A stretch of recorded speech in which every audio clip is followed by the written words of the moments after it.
Welcome back from the lunch break.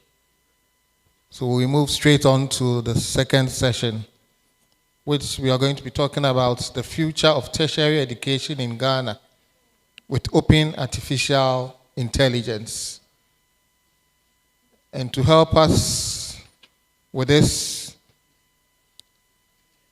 is a man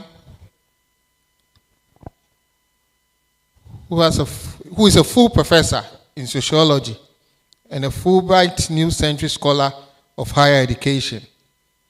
Between 2008 and 2016, he was the director of the Institute of Continuing and Distance Education, University of Ghana. And with the onset of the collegiate system, he became the foundation dean of that school.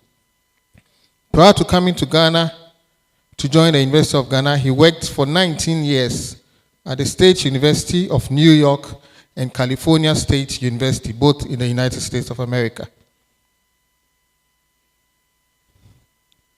He has a certificate in instructional design for online teaching and learning from the California State University, and a certificate in e-learning ecologies, innovative approaches to teaching and learning for the digital age.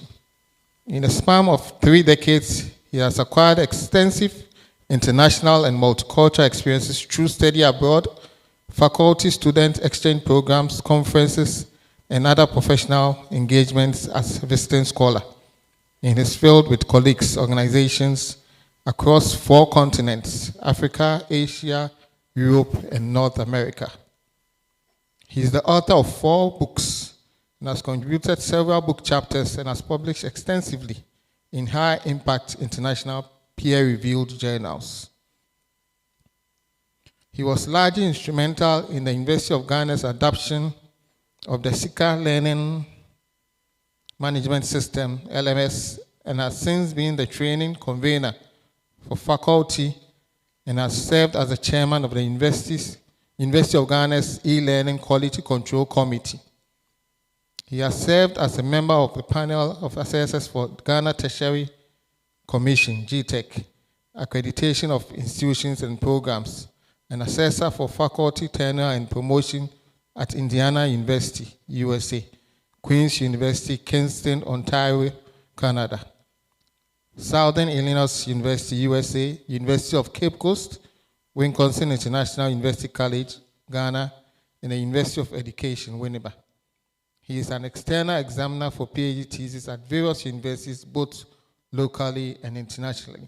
With a hand of applause, let's kindly welcome Professor Yao Oheneba Sechi to the dais.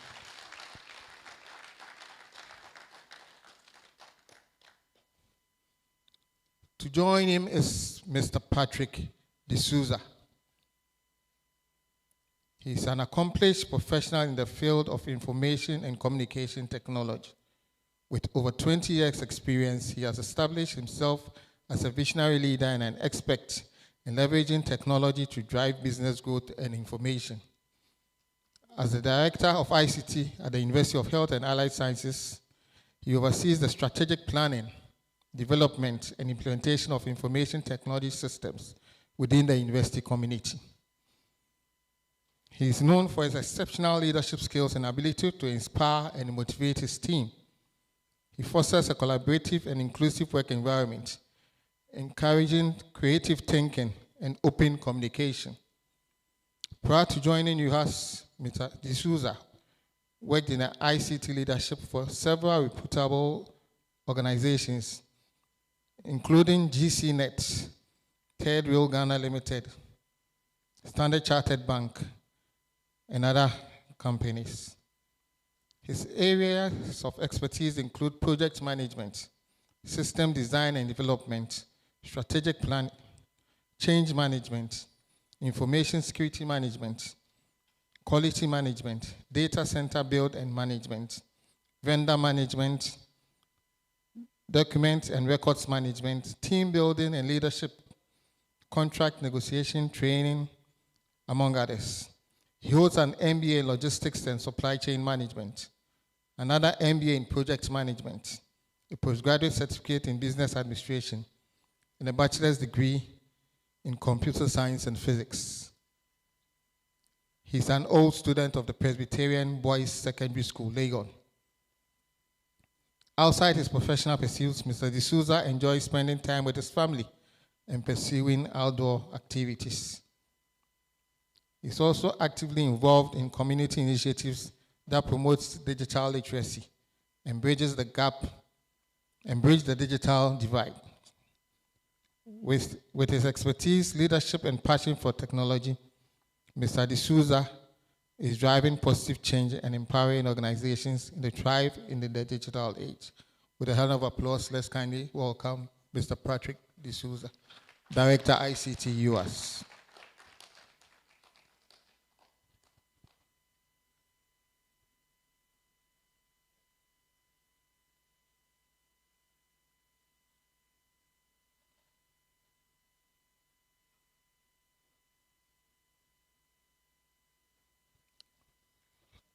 Last but not the least, is a very fine gentleman. He's a fifth-year Bachelor of Medicine and Surgery student who hails from Cape Coast in the Central Region. He's currently the SRC President for the University of Health and Allied Sciences. In his leisure, he likes to debate, read, hike, travel, and cook. I don't know which dish he knows how to cook though. Aside from volunteering with numerous non-profit organizations, he's also a tech enthusiast. In his early years, introduced him to the hypertext markup language. As a child, he spent hours behind an old IBM which ran on Windows 2000 to help him develop his skills. Although originally from a front-end development background, he's passionate about data and machine learning. He is especially interested in how best to integrate modern technological tools, especially artificial intelligence, into the current educational structures. With a round of applause, let's welcome Mr. Roger Mascot Lutrot, the SRC President for US.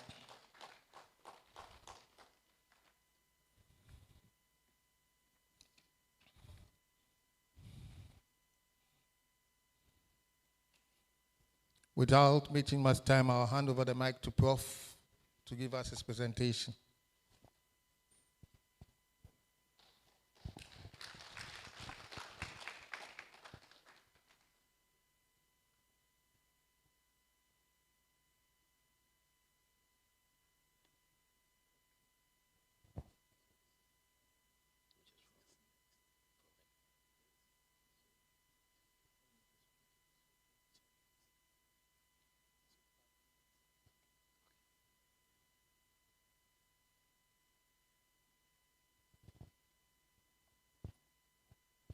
Good afternoon, everyone.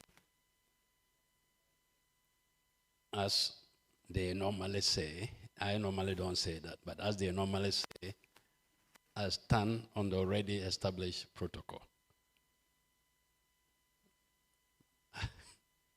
Oh, you won't respond? You have to say yes, you agree before I continue. Okay, great. Thank you very much. Think you've all eaten well, so I'll try not to put you to sleep. Okay. I'm told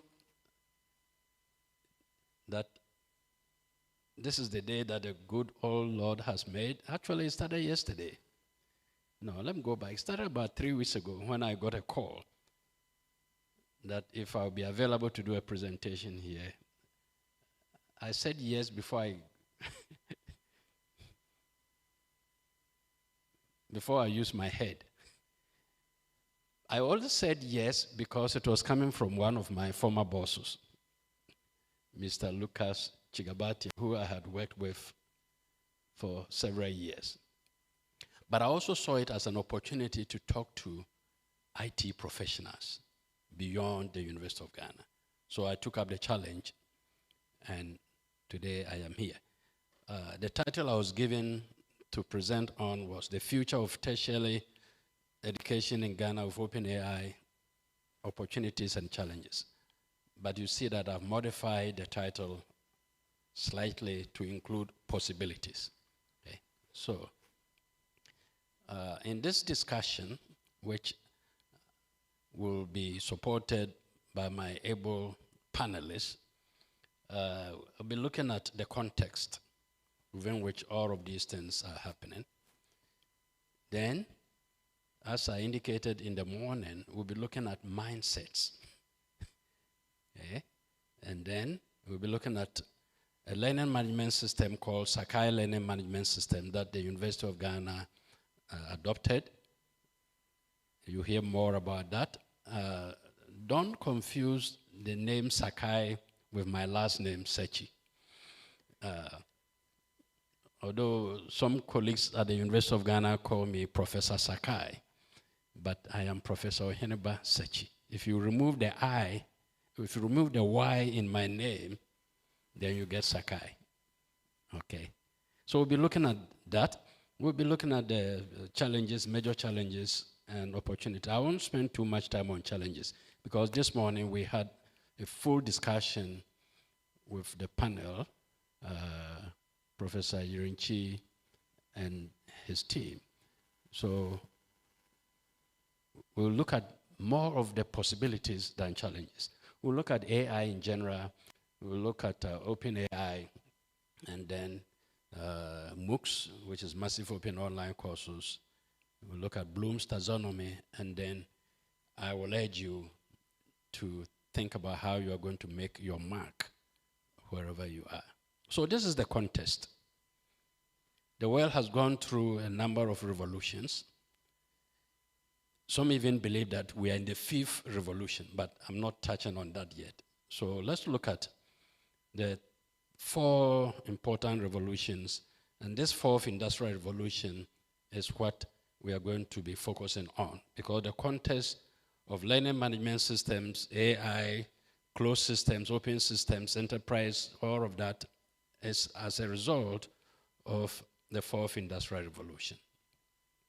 The historical context of the 4th industrial revolution is that it builds on the 3rd.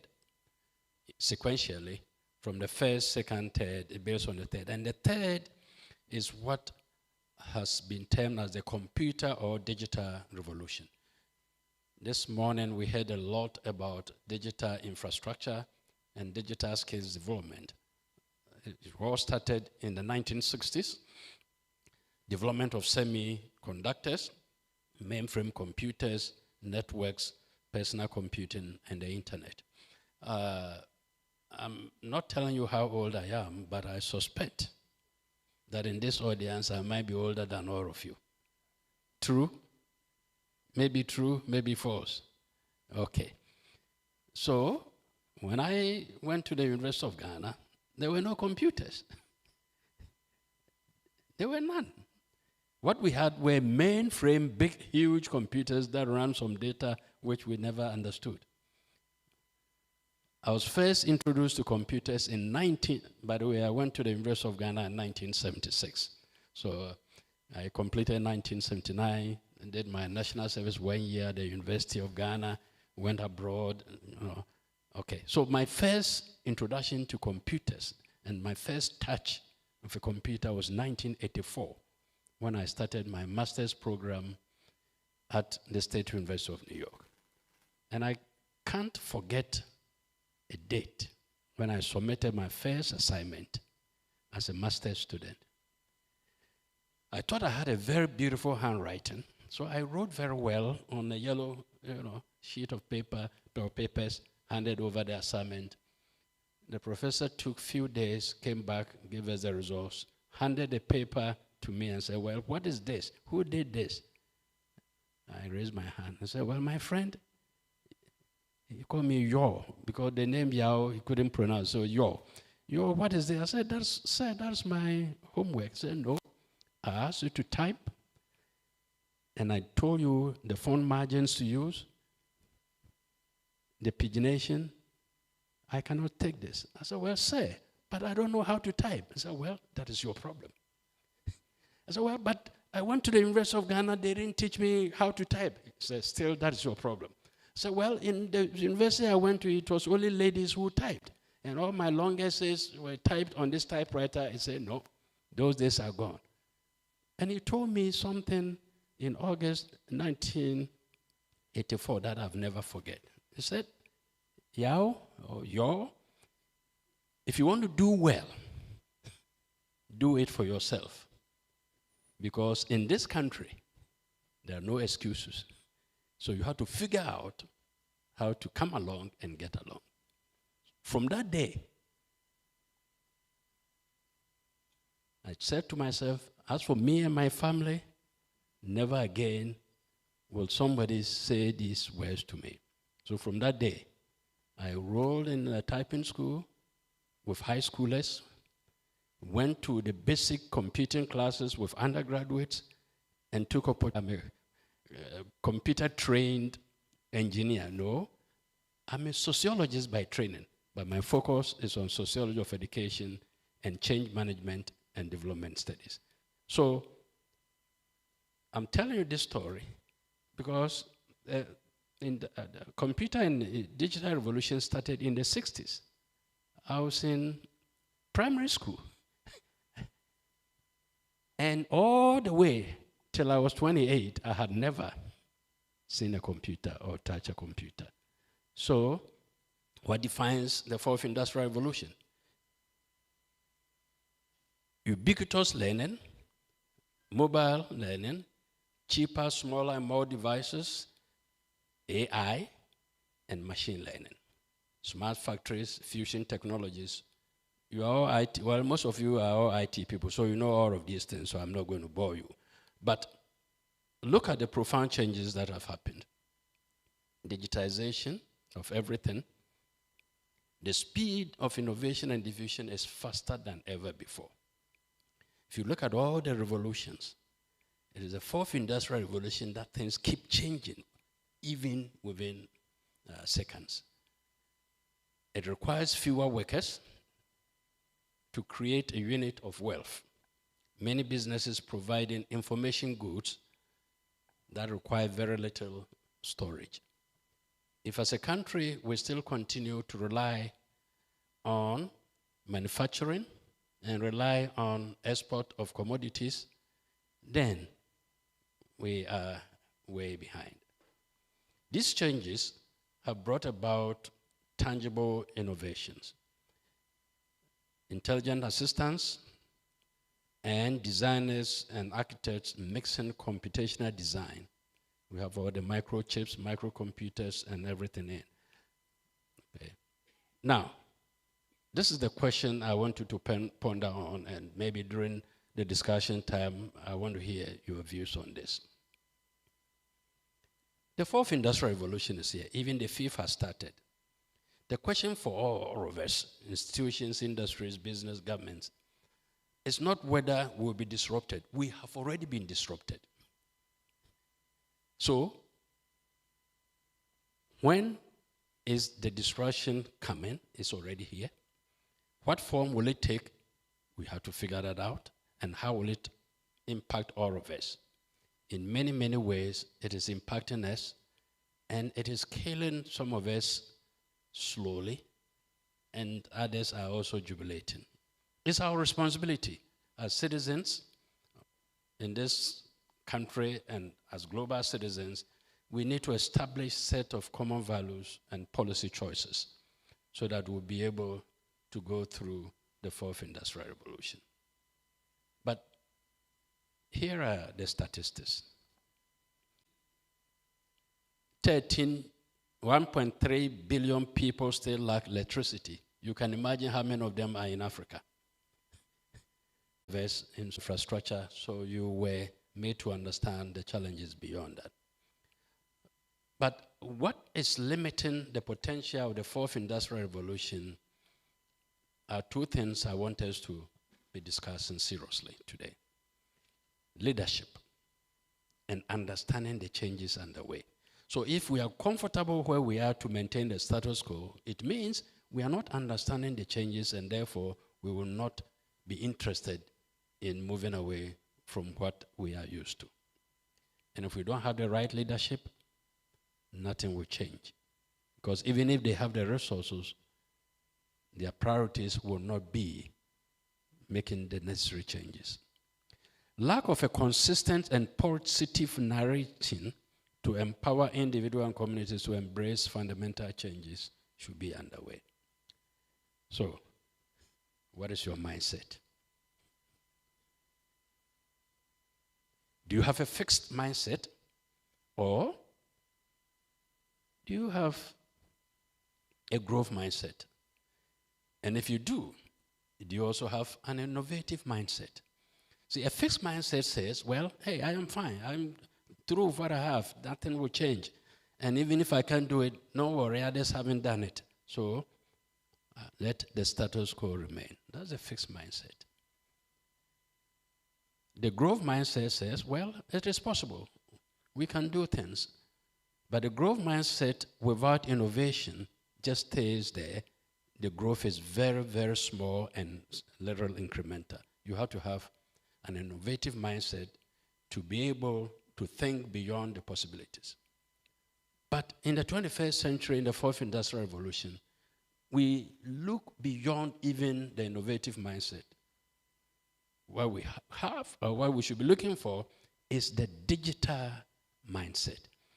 Because if you don't have the digital mindset, you continue to think, as I said this morning, the analog way.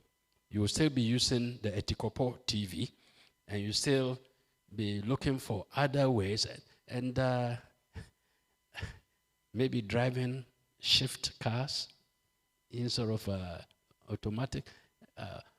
A friend of mine told me that if you don't know how to drive, is it called shift cars? Manual. If you don't know how to drive that, you are not a driver. I said, well, when I learned how to drive in the United States, there were no manual cars. So I wasn't, allowed to drive a manual car. But I had to learn how to drive manual cars myself. So if you have an analog mind, then you are okay with driving manual cars. But if you want to develop a digital mindset, then it means you have to be riding automatic cars. And if you have money, you have to buy cars with sensors, so that when you are hitting an object, or when you're about to hit an object, the sensor will tell you that. Then your odometer and all the systems will give you warning signs about your tire pressure, about your light going out, about the things you need to do. All because cars have started thinking digitally. So cars, like many other machines we have today, are digital. So it's the age of data, algorithms, and AI. So a set of attitudes and behaviors that enable people and organizations to see how data, algorithms, and AI open up new possibilities and to chart a path for success in an increasingly technology-intensive world. That's what we all need. That's what our leaders need. That's what our vice chancellors need. And that is what our politicians need. And that is what community leaders need. That's what our children need. To do that, we have to think about two critical areas: preparing the people for this new digital organization culture, and designing and aligning systems and processes. This morning we heard a lot about systems and processes and how the digital infrastructure will help us move in the desired direction. But how do you prepare people for a new digital organizational culture? Because if that culture is not there, then they'll keep on writing on paper and circulating the paper. They'll keep carrying file folders. And these days you see brown envelopes, people holding them with their CDs or CVs in them, looking for jobs. But if you're able to create a e-portfolio with all your accomplishments and achievements, you don't need to carry paper around looking for jobs. Okay? So that organizational culture, that community culture is what is lacking, and that is what we need to be doing. Now, if you also believe that the digital technologies will help you address higher level thinking, then you need what is called the Bloom's taxonomy digital model, which will help you to use all these available technologies, all of which are free, to be able to think beyond just the remembrance level or understanding level and be able to go higher up enough to be able to be creative. This morning, we're also talking about resistance to change. And I mentioned that there's the adoption matrix.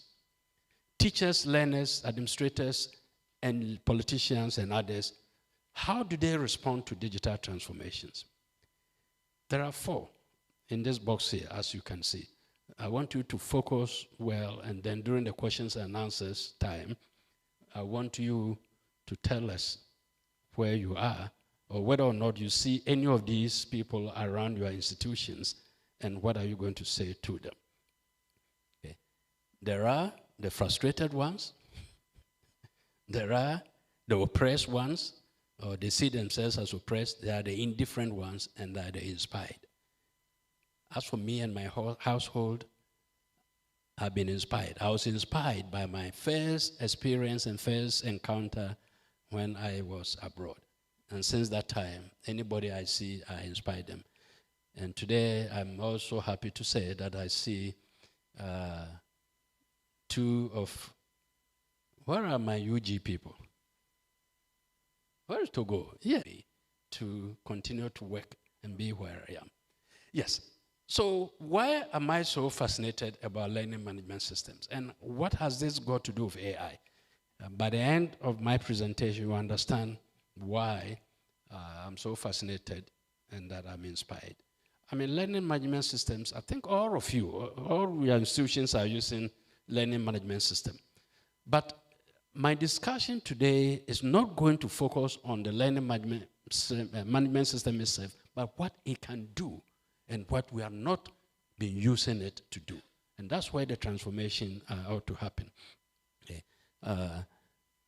Since we are all aware of learning management systems, I'm not going to spend too much time here, but these are some of the popular ones, and the ones that the University of Ghana adopted in May 2014 is called the Sakai Management System. There are 10 reasons why we adopted Sakai.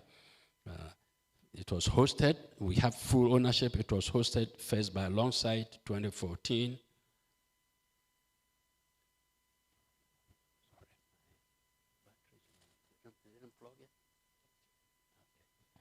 Sorry, technical issues here.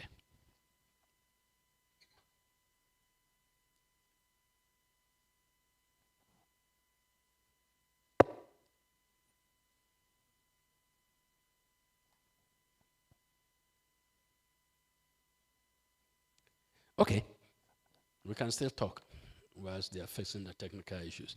The 10 reasons we had full ownership. It was an open source. We were able to adapt it to our own. And then we had the power of community built by communities, and then pool of knowledge of world-class universities. That started the Sakai LMS in 2005.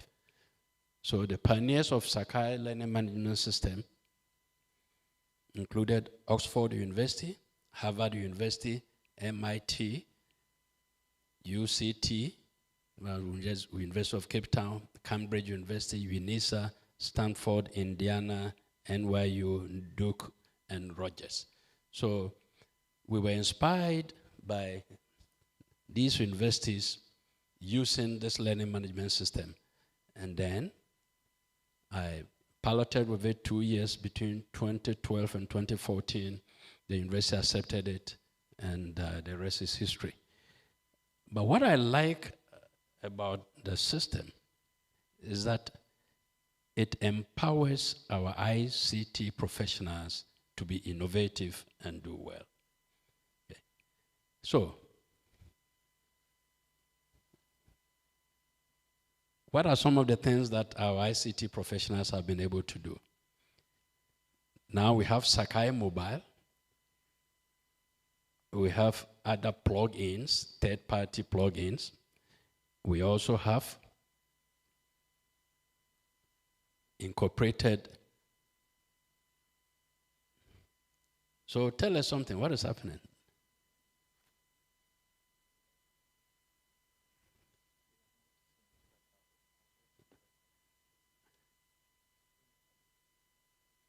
change the computer.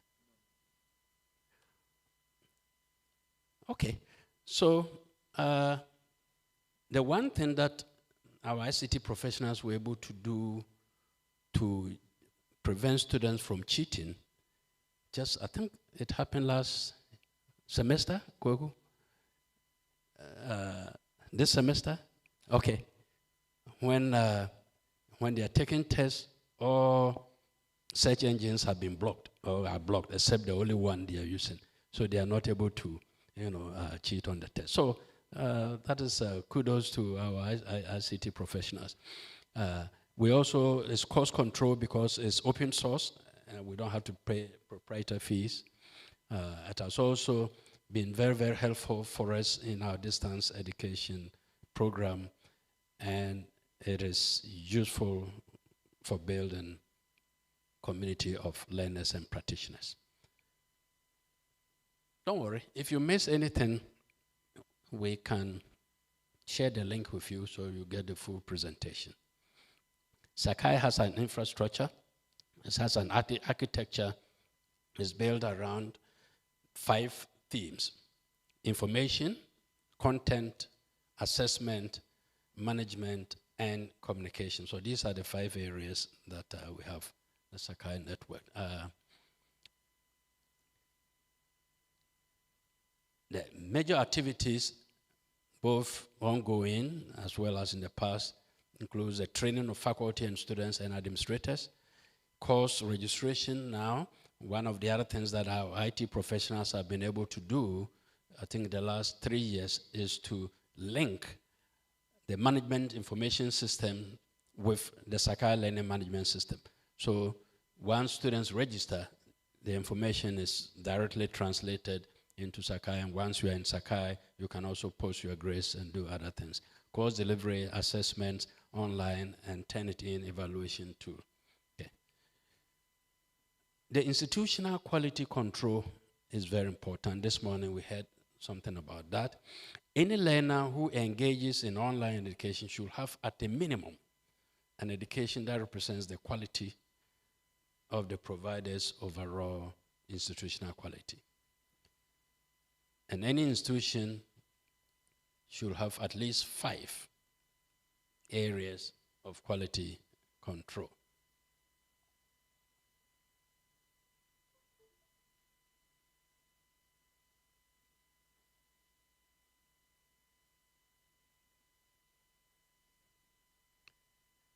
Are you praying or you are sleeping?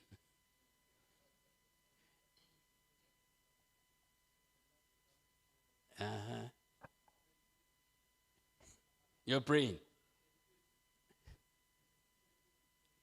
Yes. So when our 31-year-old boy was little, we take him to church, and normally he won't sleep early the night before. He's playing his video games, doing all kinds of things. So when we go to church, he sits by me, heads down. Nana, what are you doing? So I'm praying. Yeah. So he will pray for 2 hours. Yeah. So what did the pastor say? Well, I was praying. Yeah. So these are some of the technical challenges.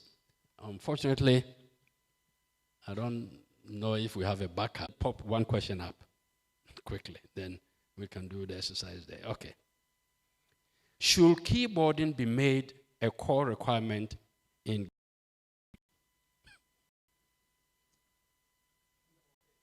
Okay, so send the microphone around. Yeah, keyboarding, typing.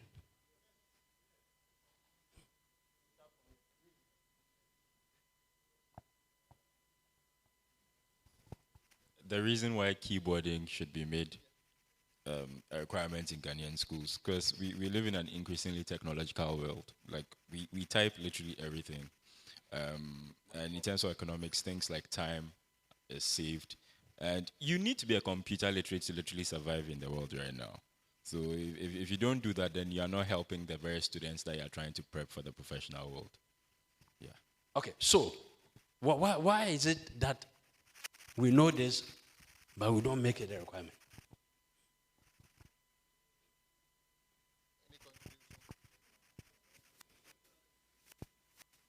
Oh, see, let's clap for the IT guys. You know, we didn't give them food to eat for nothing. I say, all right.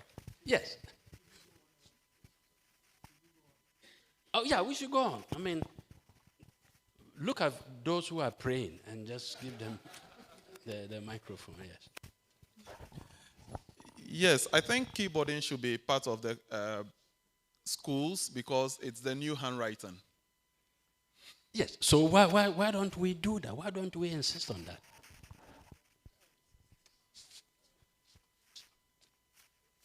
See, the teacher in me is coming. I mean, I'm not too comfortable with the podium here, so let's just walk around and, yeah.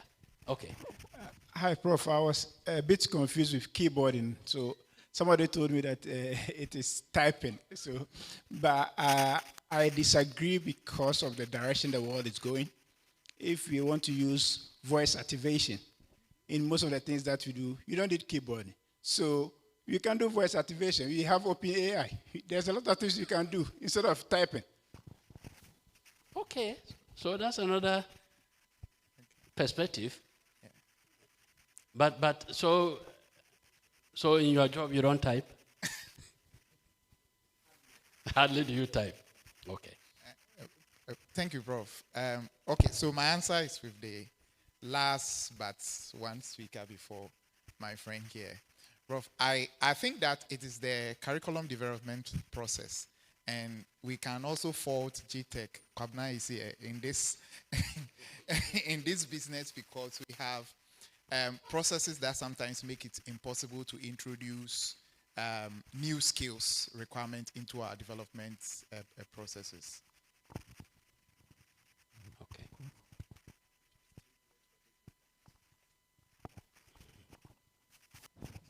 Thank you. Go ahead and talk, yeah. Thank you. Talking about keyboarding, we are now moving more towards mobile computing.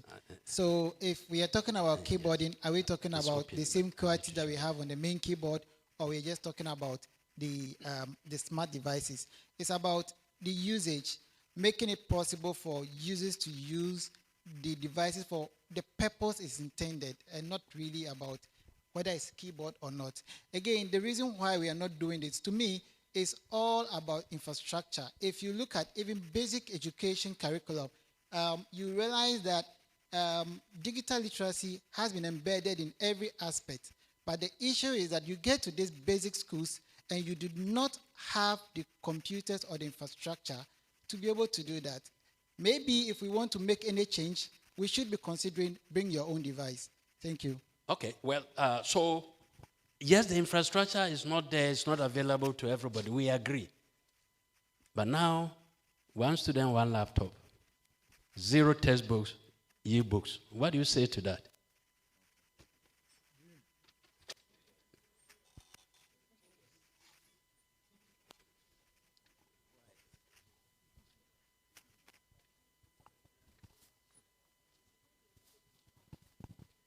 Yes. We can't afford that. Uh-huh. It realistically speaking, because one one of the bosses sitting down said, infrastructure-wise, right? Like there are schools that are literally under trees. They are still under trees. There are schools that don't even have buildings to have even electricity. There are schools that people need to use canoes to get to. People need to trek very, very odd hours to get to. So one student, one laptop, politically and, with a hint of populism, yes, it will get you votes, but you can't actually bring it to life right now. Those are my thoughts. Okay. Prof, it's already here. Keyboarding is already with us. They are integrated into our basic school curriculum. So it's already here. It's going to be a skill that we will continue to need, whether AI comes in or whether voice-activated commands comes in, and we're still going to need printed books, whether we can afford to put digital devices in every school or not. We're still going to need both printed books and electronic devices. All right. Okay. So if we really want to compete with the rest of the world, we shouldn't wait for everybody to get access, because we can't have that. We can't have that. Even in the so-called advanced countries, there are rural schools. Not every home has, they may have electricity, but not every home has devices. Not every kid is well enough or well endowed. There are people outside in the so-called developed countries that are poor. So, why don't we do some model schools so that, as Du Bois once said, the talented 10th, when they get it, then they become the innovators and the rest of us will enjoy. But if we say we can't afford it, well, Mavis Beacon is available free. From where? First grade, second grade, third grade. It's free. Yes, they may not have the computers, but if the whole village has one computer and they take turns, wouldn't they learn something? Yeah, one village, Prof, one laptop, yes. I know there's going to be a struggle, but then let's also consider this. They are using computers. When there's a problem with it, how would they know, even to troubleshoot, to get it solved so that they can use it? Who will be there in those villages? Okay, so what is your solution? What is your solution? Awareness, training. Because, Training and awareness as well. But there are no computers, so what are you going to use to train the kids? When you can get a sample to train them, but then when the whole is ready, then you just give it to them. All right. Okay. I see some more hands up there. So. Yeah, thank you very much. Doc, I think in Ghana we have a problem with policy implementation. I don't even know whether we have a strategic framework in Ghana that guides us in implementing those ideas. I would like to know if you have. Yeah, I was saying that we have problem with when it comes to policy. Thank you. I was trying to say that Let's go back to the presentation. we have problem when it comes to policy implementation. And then in Ghana, I don't know if we have in place a framework that guides us in implementing those ideas.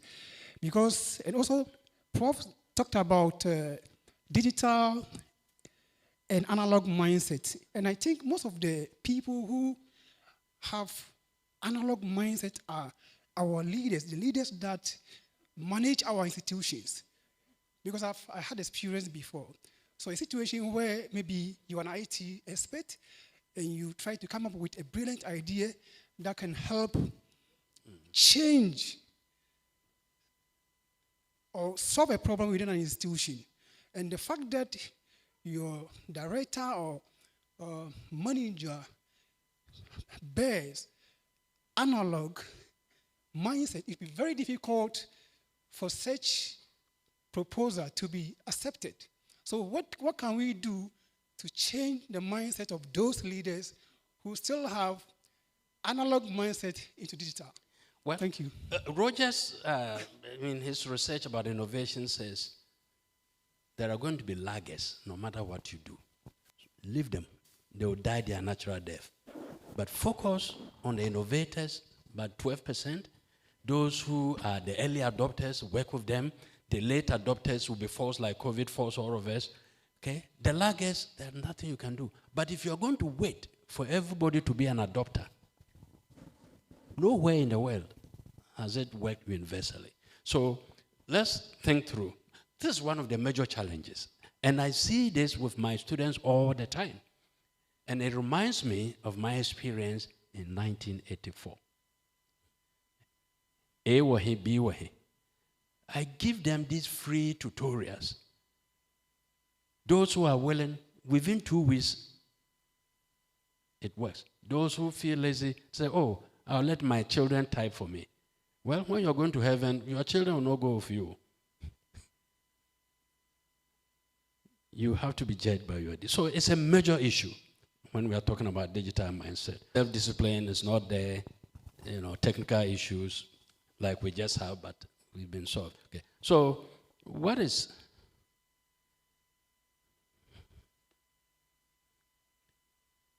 another thing that is a major problem facing us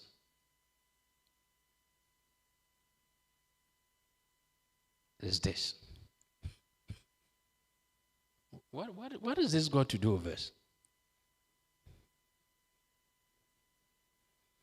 Oh, pass the mic around. I mean, what is this? Deadlines. Huh? Meeting deadlines whilst avoiding excuses. What is the problem with the people you work with? Are they always on time? Do they tell you it's Ghanaian time, African time? Yes. When I set deadlines in Sakai, Sakai is not respect of a Ghanaian or an African. Sakai time, Sakai time. But we keep on thinking that somehow there's a Ghana time. We take our time to do things. When it can happen, it can happen. If you don't meet the deadline, you get excuses. Oh, my car broke down. Oh, the rain was there falling. I got in traffic. It's part of the analog mindset. If you want digitization, automation to work, you have digital skills to work, then the computers have to be measured time. So meeting deadlines is a major problem in our world. But of course, our world changed, and now we have pre-COVID. Pre-COVID, most people were in the middle, trying to do, pre-COVID, most people were on the blue side, light blue. COVID forced most of us to be on the red side, and post-COVID is forcing people to be in the middle, which is the blended mode of learning. But before we even get to the artificial intelligence world, we've been living in recent years in the VUCA world. Volatile, uncertain, complex, and ambiguous. That's the world we live in.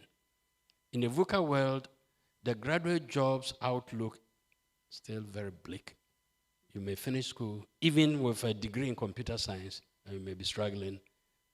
Because if your degree in computer science has been based on theory, and little practice, businesses will not be interested in hiring you. The fourth industrial revolution, digitization, and AI are combining against the background of a global pandemic of COVID-19. And now we've added Russia and Ukraine. So in this VUCA world, what do we need? We need to navigate it and survive. We can't wait for the VUCA world to go away. So for many employers, degree discipline is less important than one would think. So you finish a PhD, you finish a master's, BA, it doesn't matter. The low battery has come back again. Okay. It doesn't matter.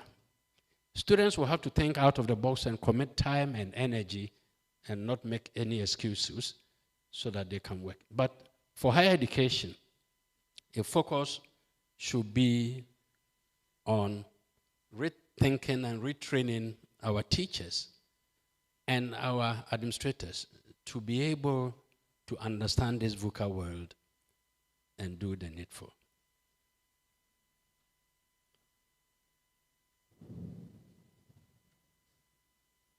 Let's clap for our IT people.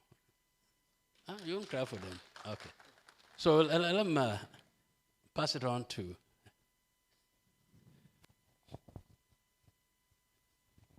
my partner in crime to say something while they are fixing the. It's your institution. Yes, I do. And you are the director of ICT. Yes.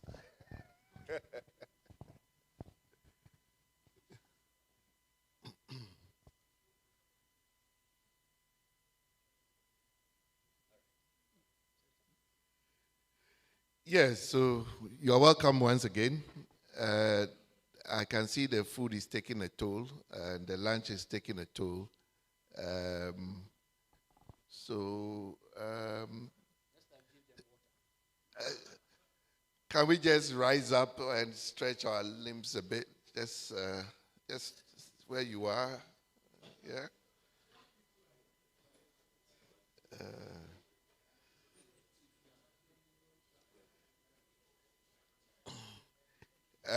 You know where the washrooms are, just in case you want to stretch your legs a bit. The washrooms are on the sides. So let's take about some 5 minutes, quick break, and then we continue. Thank you. So just whilst you are exercising a bit, there's going to be a cocktail dinner stroke party this evening at 6 p.m. A bus will depart here at 5 and get to Mirage Junction at 5:30 and wait there for a bit, and it will take you to the venue. It's not close, so don't miss the bus. It's called the Breeze Bar. It's at Adaklu. So there's going to be a cocktail dinner stroke party this evening at 6 p.m. Okay, there's a condition. They said if only you come back and pay attention, then we'll go ahead with the cocktail. But if you don't pay attention, the cocktail is cancelled. Or, Prof, I'm wrong.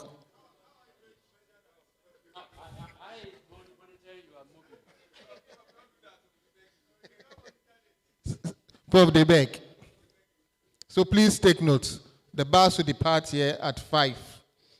Get to Mirage Junction, stay for a bit, and then depart to the venue.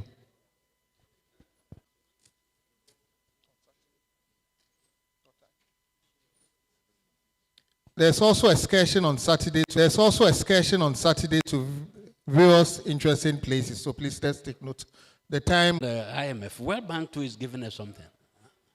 All the way through, and now enlarge it. How it works. Most of the students already know they are in for quick fix. I gave an assignment last semester in my PhD class. One group had 91% AI index. And I asked them, they said, oh, we didn't use AI. I said, okay, fine. This is the evidence. Come and prove to me that you didn't use it. Then in the end, they say, oh, we use it small. All right.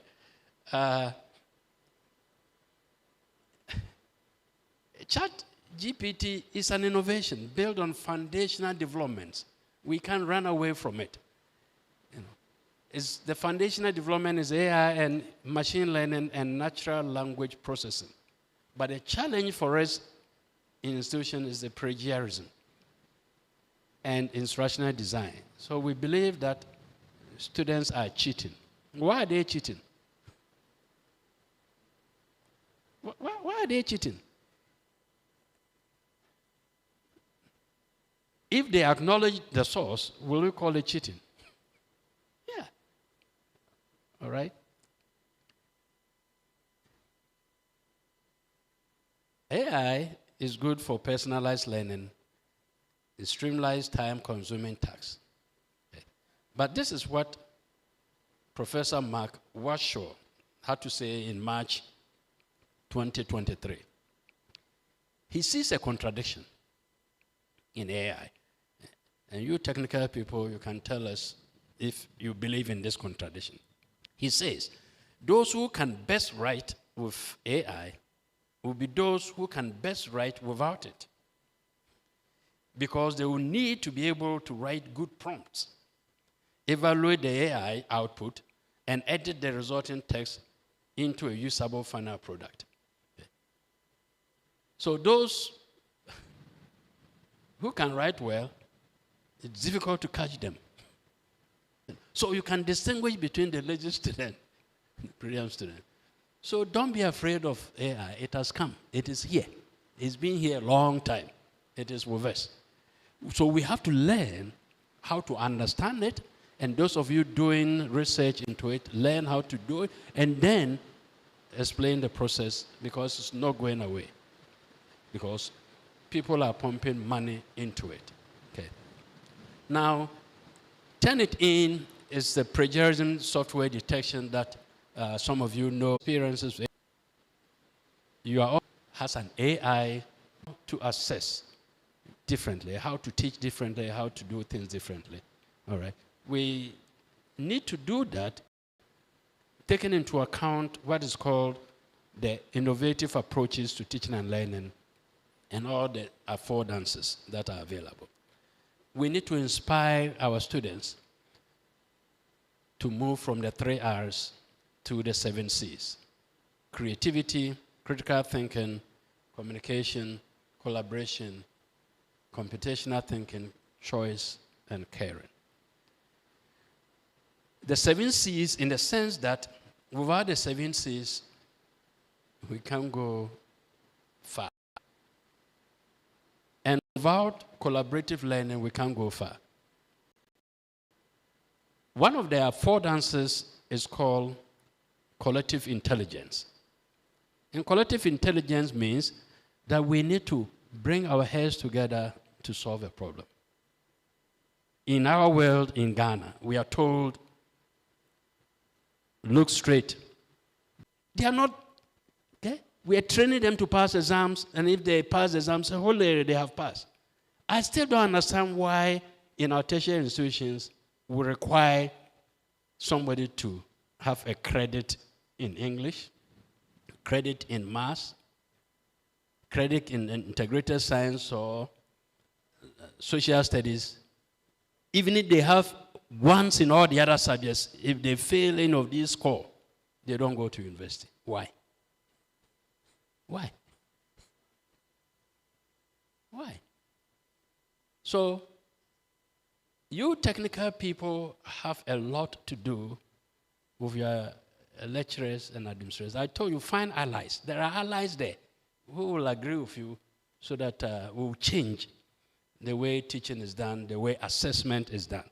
I'm just saying this because I believe that we need to build capacity. And the way we build the capacity is to ensure that everybody who is able is on board. And don't assume that everybody will be on board. Not everybody will be on board. There will be the slackers, there will be the laggers, but let's identify the right people, build the capacity so that they can move on. All right. One way that you yourselves can build your own capacity is through the massive open online courses. There's a virtual reality, I'm not touching on that. Of course, social media is there, online data collection tools, but my interest is in MOOCs, massive open online courses. Most of these courses are free, and you can sign up for free, but if you have some little money and you want to pay some token, you'll be able to get every course you need. Data science, data analytics, project management, all of that. As I speak to you now, I'm still in school. I'm enrolled in 3 MOOC courses in Coursera. Anytime I get 5 minutes here, 10 minutes there, I go to class. The 3 courses I'm doing, one I have 81% completed. Course is called Ye Learning Ecologies, Innovative Approaches to Teaching. Another course, Get Interactive, Practical Teaching with Technology. That one, 8%. Introduction to Data Analysis Using Excel, 7%. But I'm going. And there are more. I've already completed 3, okay, with certification. So you have to continuously build yourselves and encourage your colleagues to do same. You can got a notice from the university, public relations, that Sakai has now or will be upgraded to the latest version 21.5. Kwaku, is that right? 21.5. And it has all these AI features.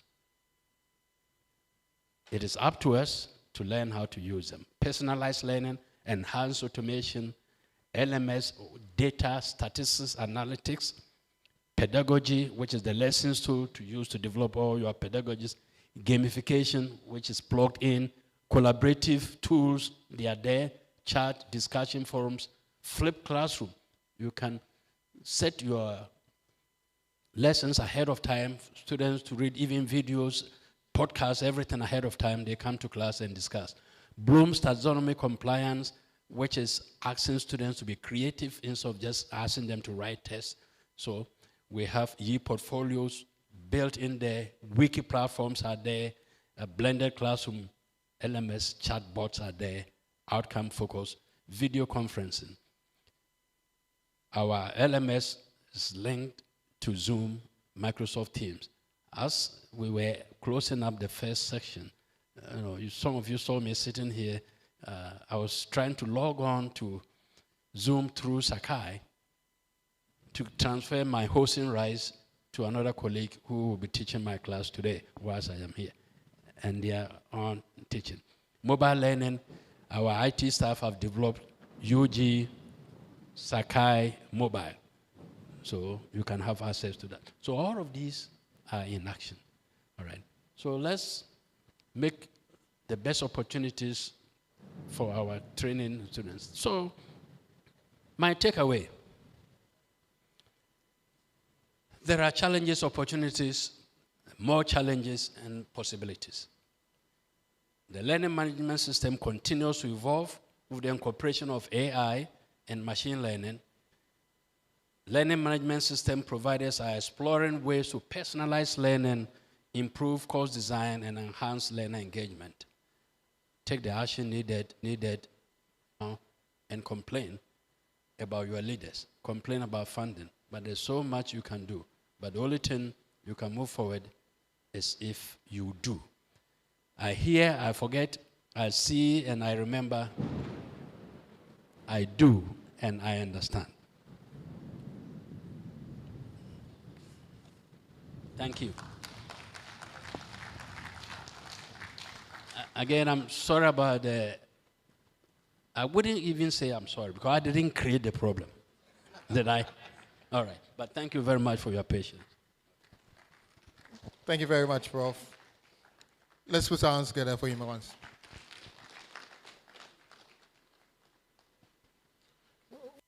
With this one, we would have the Director of ICT also do a presentation before. So kindly jot down your questions. When it's time for question time and suggestions, you put it across.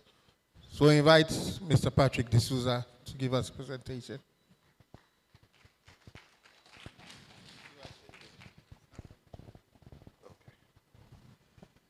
All right, thank you very much. I will not go through all my slides. I'll skip a lot of them because Prof has touched on most of them. So my presentation will be very brief. Hopefully very brief.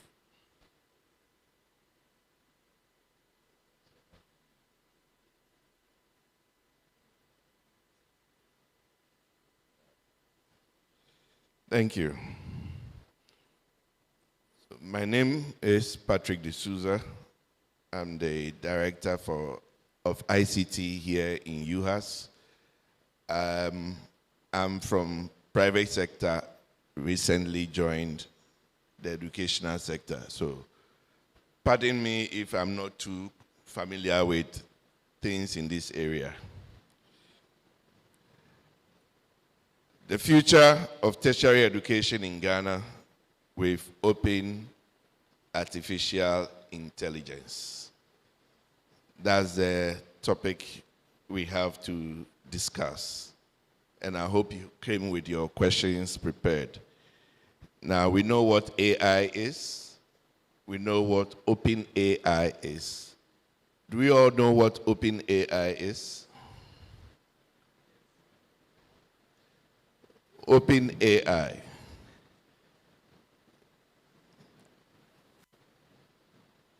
Open AI specifically refers to an organization called Open AI.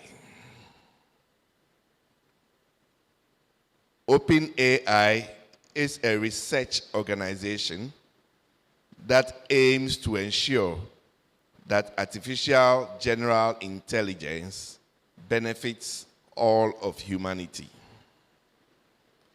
They focus on developing and promoting AI technologies and practices that are safe, beneficial, and accessible to the public.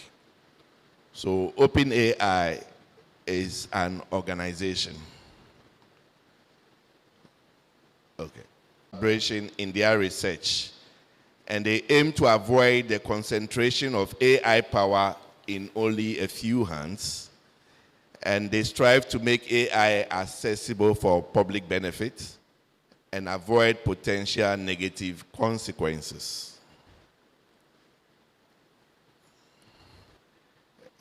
We've talked about ChatGPT, so I'll skip. Tertiary education generally refers to education beyond secondary level. It could be called higher education as well. It could be called post-secondary education. In Ghana, we have diverse range of tertiary institutions. We have the universities, which focus on bachelor's, master's, and doctoral programs. We have polytechnics and technical universities that focus on technical and vocational education. And we have colleges of education, which train teachers for basic and secondary schools. So we have GTech. It used to be National Accreditation Board. Now we have GTech that ensures that there's space. So the significance of the topic, the future of tertiary education in Ghana with Open AI. What is happening now? There's a debate as to whether to embrace or to restrict. There's a talk about students using ChatGPT to cheat, to do their assignments, and that they are not going to learn, and that AI is going to completely undermine education. But I believe that if we put the right guardrails in place, we are going to see some massive transformation in our educational sector. So GTech must ensure that they have the policy. Doc, I said GTech, I didn't mention you. GTech must ensure that they have the policies in place to accept, embrace AI in our educational sector. Because I can tell you for sure, whether you like it or not, AI is here to stay. It's going nowhere. So we need to think ahead and develop the right policies. It was published 2 months prior to the pandemic, January 2020. Hey. Answers. So what they wanted to do at the beginning was to create a mirror forum so that students would actually ask on the official forum. Information from there is shifted to this mirror forum where Jill starts to answer. And then the TAs would monitor the mirror forum, and then they try to provide assistance to Jill so that Jill starts learning. With time, Jill became one of the most effective TAs. She answered questions with 97% success rate. She answered them immediately, 24/7. She was so quick that the team had to actually put a time delay on the answer so that students don't get suspicious. However, as per the article, Jill and other artificial intelligence systems provide answers to frequently asked questions, repeated questions. However, they cannot motivate students, nor can they help them with specific step-by-step situations in their homework or coursework. But what Jill and others like Jill were able to do was to free the human beings, the other TAs, so that they can actually provide more face-to-face or more human contact assistance to the students. Ashok Goel, the professor that developed this, provided a very interesting talk on TED Talk. I'm going to provide that link in the description so that you can actually take a look and get some more information. The second example was also from Georgia, thank you. but this time is from Georgia State. Thank you. So this essentially to demonstrate that it has been used in other institutions to assist students, to give them the kind of feedback they need. So you don't have a few TAs responding to 2,000 students or 2,000 questions. A chat box or an AI deployed system learns and responds to students when they ask questions. And this is a positive way to use AI in our educational institution. So there are several benefits that AI can bring to the tertiary educational system we have in Ghana here. Higher education managers need to start discussing now how we can apply AI to enhance the teaching and learning in our universities, in our tertiary institutions. So it behoves on GTech to start putting together some policies. So my last slide is food for thought. AI is here to stay. We can use it as a productivity tool, or as some people are already saying, it's an opportunity to subsidize costs by replacing human capital. But I don't believe that human capital can be replaced. Okay?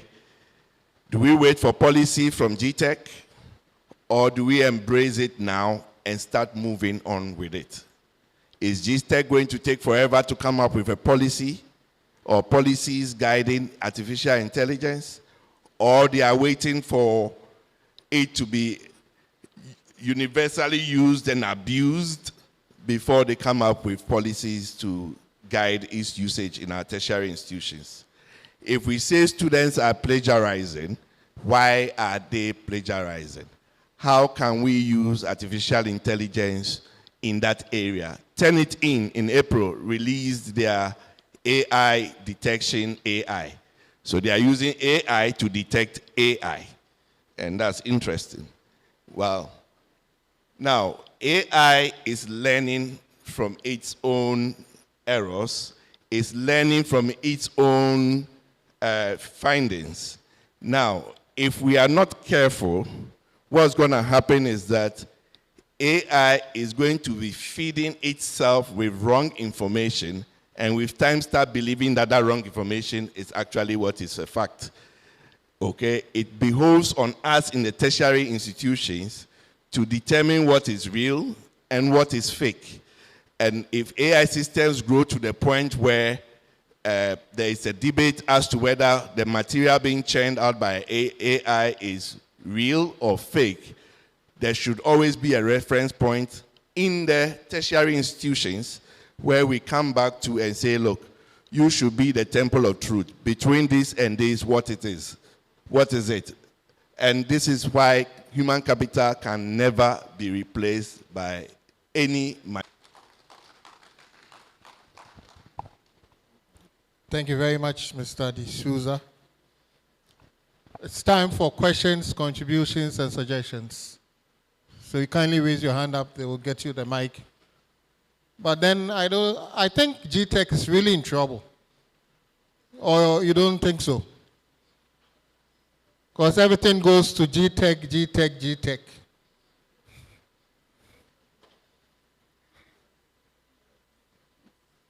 Dr. Techi, you are really in trouble. Oh. Really. Can I go? Yes, sir. Okay, so I'm happy that some of you are still here because this is really important stuff which we all must be interested in. I have two questions. The first one is, will AI not worsen an already bad divide situation? We already have digital divide, educational divide, economic divides. Will AI not worsen an already bad situation, and how can we prevent this? The second one is, should we consider oral exams? So you go and run your question through AI, it gives you a beautiful answer.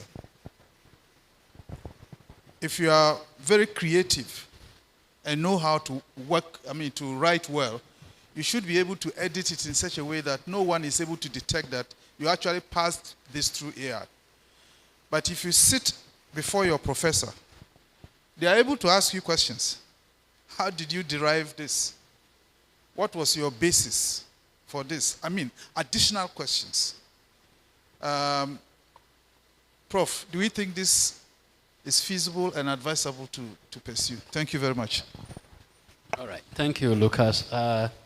Those are two interesting questions. But, before AI, there have been contractors all over this country writing theses, long essays, dissertations for people. Now, I'm going to link this to the viva we normally do at the universities. The essence of the viva is the oral report you're talking about. So, if you contrast somebody to do the literature review for you, for example, or do your data analysis for you, and you end up going through for one reason or the other, at the end, tail end there, at the viva final oral exams, you'll be caught. But even in my department, we do what is called mock viva before you get up to School of Graduate Studies. So during the mock viva, there's a panel of some of us to interrogate how you did it, why you did it, and then justify your inclusion. If we look at alternative ways of examination, I will include the oral exams. But there are other ways of examining learning outcomes beyond just testing. For example, simulation exercises, case study, e-portfolio, things that you'll be able to show that you yourself cannot assume that human beings will not get assistance. People get assistance all the time. But if you get 50% assistance, are you able to defend the 50% that you did yourself? So the assistance will come in all forms. But we shouldn't also look at education as punishment. Those were the days when your teacher would say, I will get you when the exams comes. Okay. And then when you do anything, you're afraid that you won't challenge your teacher because he will get you when the exams come. And then came the sex for grades scandals also. What we really haven't done well is design our curriculum in such a way that we have solid learning outcomes. And if we design the curriculum well, with clear objectives and serious learning outcomes, then the assessment measures will be based on the learning outcomes, and it can go beyond testing. So yes, I do agree with you.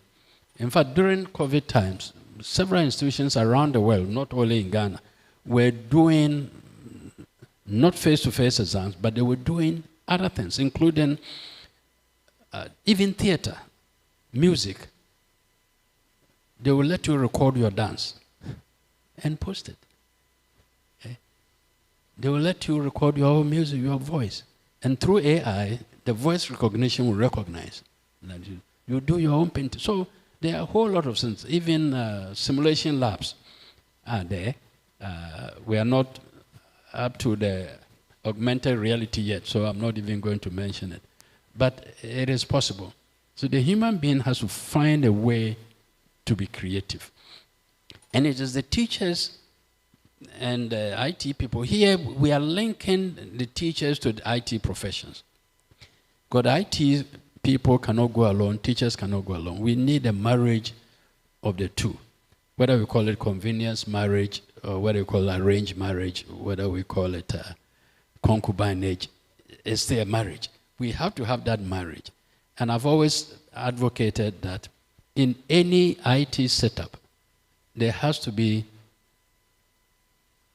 professional academicians there, or what we call academics, so that they will understand the technical side, and the technicians or the technical people also understand the academic side. If you have that marriage, then we can put all these systems well in place, and then we can make the progress we need to make.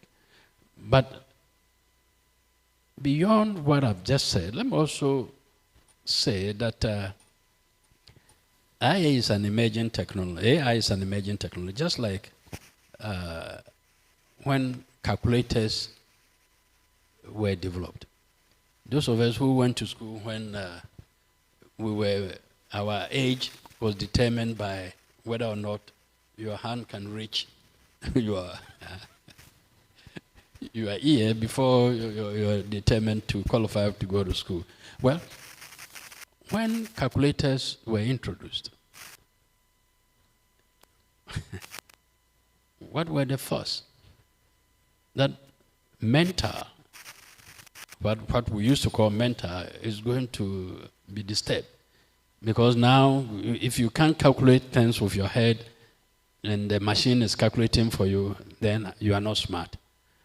But the mundane task of remembering 1 times 1, 2 times 2, 2 times, all the time, if you use your energy to do something else, which may improve. Printing press was the same. When printing press came, it was a fuss. Okay?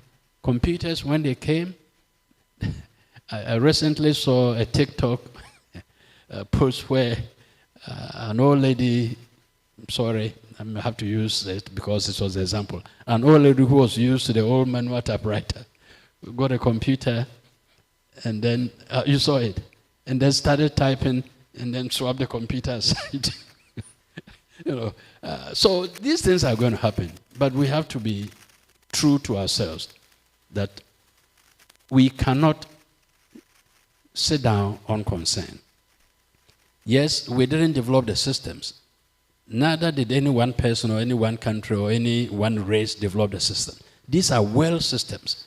So when you look at the people working in any lab to develop these systems, there are black people there, there are Ghanaians there, there are Nigerians there, there are Chinese, Singaporeans, Israelis, they are all over, Chinese, Russians.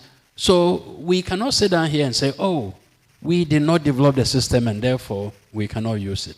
We just have to localize it, adopt and adapt so that we can use the systems that are with us to solve our local problems.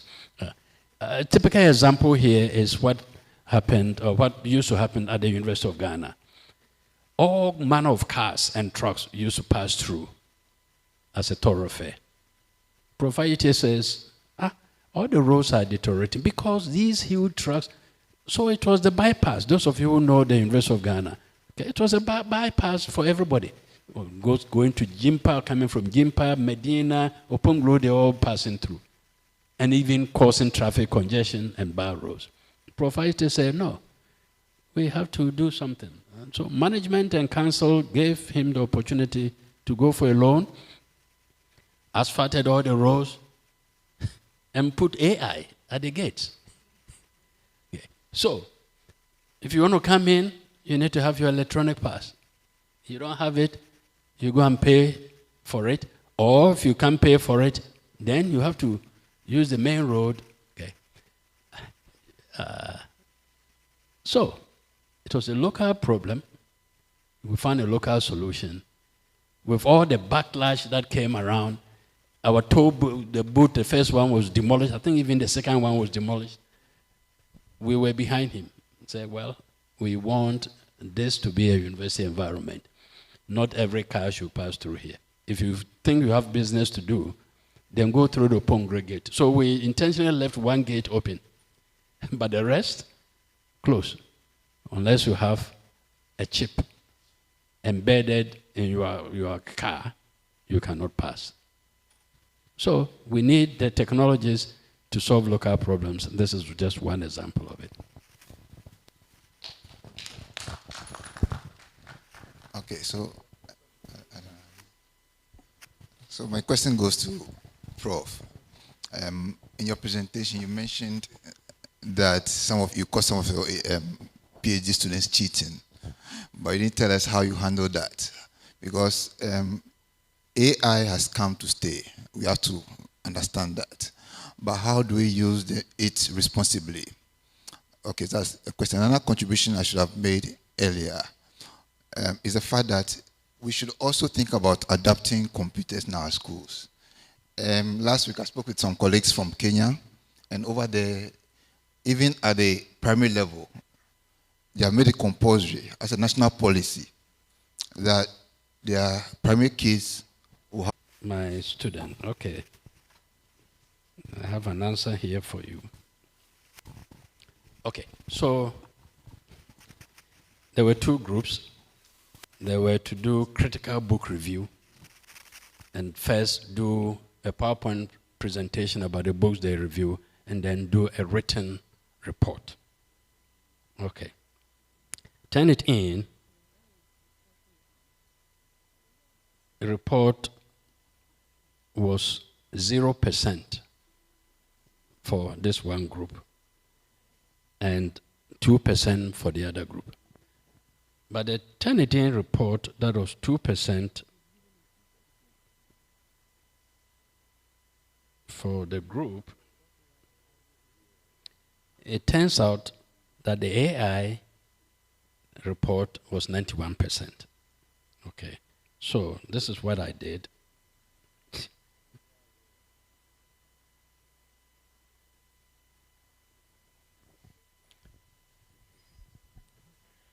I'm opening my mobile Sakai to give you the exact information or the report or the feedback I gave to the students.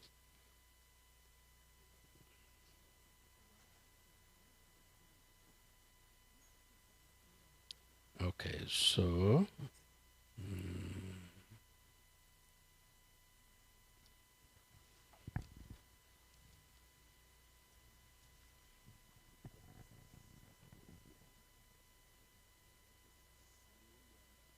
so this is the feedback I gave. Okay. Hello, Team 2.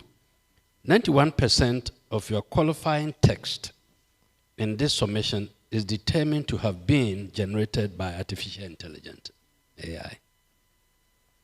Please check the link below for answers to frequently asked questions on how Turnitin's AI writing detection capabilities work. Okay, so I put the link there for them to find out for themselves. Then I said, nevertheless, your written report identified the key ideas in Nkrumah's Conscientism, that was the book they were reviewing, covering introduction, biography, and content and conclusion, chapter by chapter. Your work could have been enriched further if you had considered the following with respect to Nkrumah himself and raising of consciousness. Then I list the things that AI report did not include. Okay. So they are to respond to this. Okay, 1. his family background, upbringing, religious influences, his educational and personal experience in Ghana before and during and after his sojourn to the United States of America, and his days at the Lincoln University in Pennsylvania and the University of Pennsylvania. These things were not captured in the report. Either AI did not know, or chose not to. It all depends on the prompt they gave. Okay. 2, his exposure to racism and discrimination based on his skin color, African personality. 4, how will you evaluate Nkrumah's philosophical treatise that attempts to reconcile African traditional beliefs and Marxist socialism? 5, analysis and discussion of the concepts of religion, education, and Africanity in the book Conscientism and the journal article Reading on Achimota School in Colonial Africa was not mentioned. Because I had given them an article to read about Achimota School. AI, they don't know anything about Achimota School. Or they did not prompt AI to come up with any information on Nkrumah's link to Achimota School. Okay. So after I have read the report and I've read the AI query, I raised issues that the AI testing did not raise. So they had to go back and answer these. Okay. But even before the AI detection, I had always told my students that I don't ask them Googleable questions. I ask non-Googleable questions. Questions that when you Google, you won't find the answer. So in this very class, last semester, it was about philosophy and theories of adult and continuing education. So they read about Western philosophers, they read about African philosophers, they read about Afrocentrism, and I asked them to write their own philosophy. They struggled to begin with, but I gave them a template. So use this, write your own philosophy. And part of the assignment was, go back into your family, in your community, look for somebody who went to a colonial school. And I had given them the list of all the colonial schools that were opened by the missionaries and what they were and how that might have influenced their religiosity up to now. Okay. So it is difficult to think outside the box, but it's also very easy to draft simple questions for them to answer. So if you make it a little non-Googleable, then when they Google or they ask AI, AI may not find the answers for them. Okay. I bought a AI chatbot myself and had been practicing with it. Let me show you, or read to you something that very interesting that I wanted to know if I knew anything about myself. So I asked, who is Professor Yao Hinabasechi? The answer is buried somewhere there. I don't want to waste your time. But it went on to pull out all my information from the US and didn't include much about what I have done in Ghana in the last 15 years. Why? Because as this morning we heard, we don't have enough of our presence, okay, on the net. Because AI is aggregation of data from so many databases and pulling together. So in the end, what the AI said was, for current information about Prof. Hinabasechi, look at other sources. Okay. So that's how I handled my students. I didn't say they cheated. I said they used AI, generated text, and I pointed to them with the evidence. So if they had any challenge, but it was a 10-point assignment. I gave the group 6 for effort. But I also raise all these queries. They are supposed to answer these queries so that they can get their grades released, because their grades are now locked. Until they answer these queries, they can see, their final grades. All right, thank you. Thank you, Prof. My name is Solomon, once again from Ghana Institute of Languages, Unimark IL. We are talking about AI, and I want to thank Alan Turing for coining the name AI, and also to all protocols observed. I'm happy to see the father of internet in Ghana around. Yes, my questions. Question number 1 goes to Prof. Prof, could you please schedule some training program on e-learning for technical staff across various tertiary institutions in Ghana, maybe on some pro bono basis? Now, my question number 2 is like, is it talking about AI? It looks like at the tertiary cycle, we are focusing on plagiarism and the students. But you bear with me that when you ask students any question, most of the time, the question you ask as a lecturer is online. So we are not looking at the lecturer, dabbing the things online and going some PowerPoint presentation and go and talk and go. Now the student also goes the same online where you've gotten your information and has brought you answers. You said the student is something. So is it possible that with the inception and the growth of AI, artificial intelligence, and intelligent agents, is it possible for our universities to change the dynamics of grading students?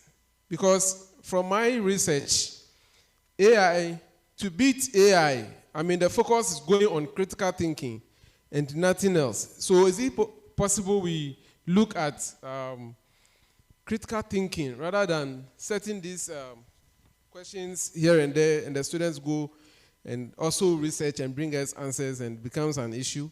Could we change the dynamics? Then my final one, which is number 3, is can we push for a non-political Silicon Valley-like technology hub in Ghana, a workable one, a venture that will help the country harness resources using AI to solve national problems? Thank you.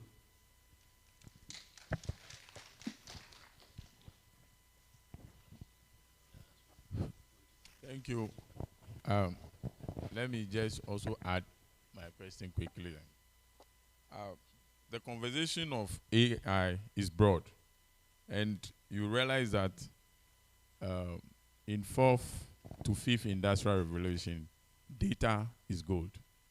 Unfortunately, the Galamsey pits are all taken away. So data is what is the gold now, and most of us who are in tech must take the advantage of this era to see data as good. So AI is dependent on data. And the data warehouse is where the AI is mining from. So there are conversations around deep learning, giving birth to machine learning, then AI. And the amount of data you create as content is what is mined. In all this, as far as we are concerned in the educational economy, from Africa down to Ghana, where do we stand? Oftentimes, I see this as a tech takeover, a tech war, because we leave a lot of creation to the developed world, and we tend to consume. And so, most of the things we find AI is giving us as answers are based on what they gather as data or information on their side. just like Prof rightly said, when they Google his name, they can only find things he did in US. Why not things he did somewhere in a village in Obuasi or something? I mean, we are not creating enough data which can be fed into this AI so we can have an Africa-centered result from the AI. And so for me, my is a suggestion that instead of introducing soft skills like keyboarding skills, as Prof advocating earlier in his earlier presentation, we should begin to introduce for tech enthusiasts and people who are into computer science and others to learn more in deep learning, machine learning, in AI. We should begin to introduce courses in these areas at master's level, degree levels, because you cannot find much. Oftentimes, if you want to pursue these courses, the best bet is to go to the advanced economy. If we can also start changing the narrative gradually in our own African economy, I think we can contribute to the success of AI, which will reflect African impact. Of course, we have not only the father of internet in Ghana, but in the whole Africa here. And I'm sure this is as his husband. He's passionate about things like this, and I'm very sure he's doing things in this area. So it's just a suggestion, if we can work in that area. My question now is, how do partnership between educational institutions, government agencies, technological companies facilitate successful implementation of OpenAI in Ghanaian education system? Thank you.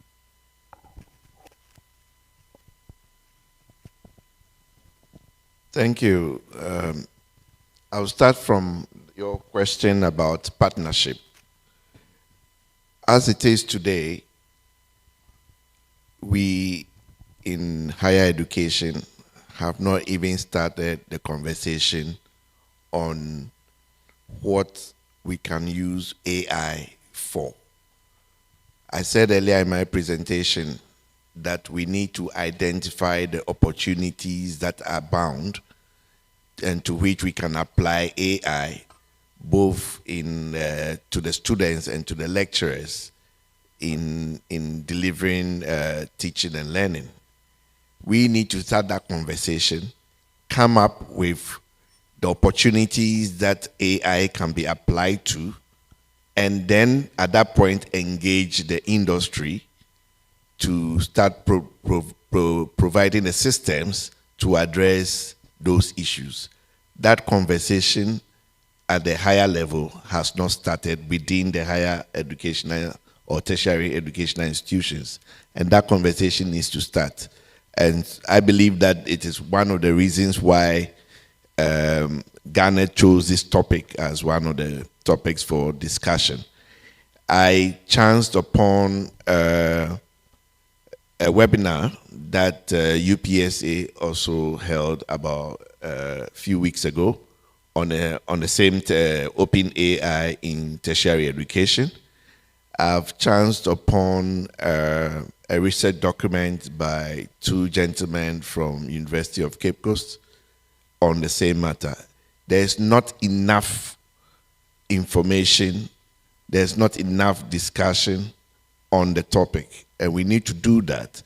Then identify and go to GTech, again, GTech, to lead us to get industry players to design systems that we can use to optimize our teaching and learning. Thank you.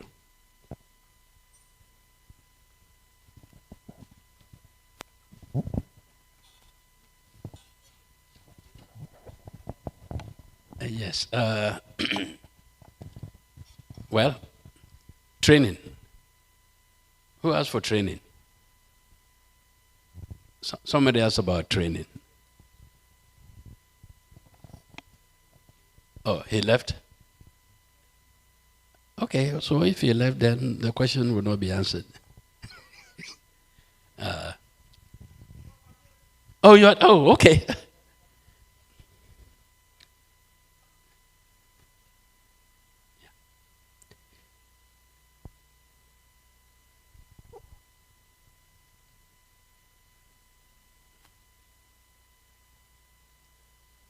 Go here first. I need to show the slide first, yeah. Mhm.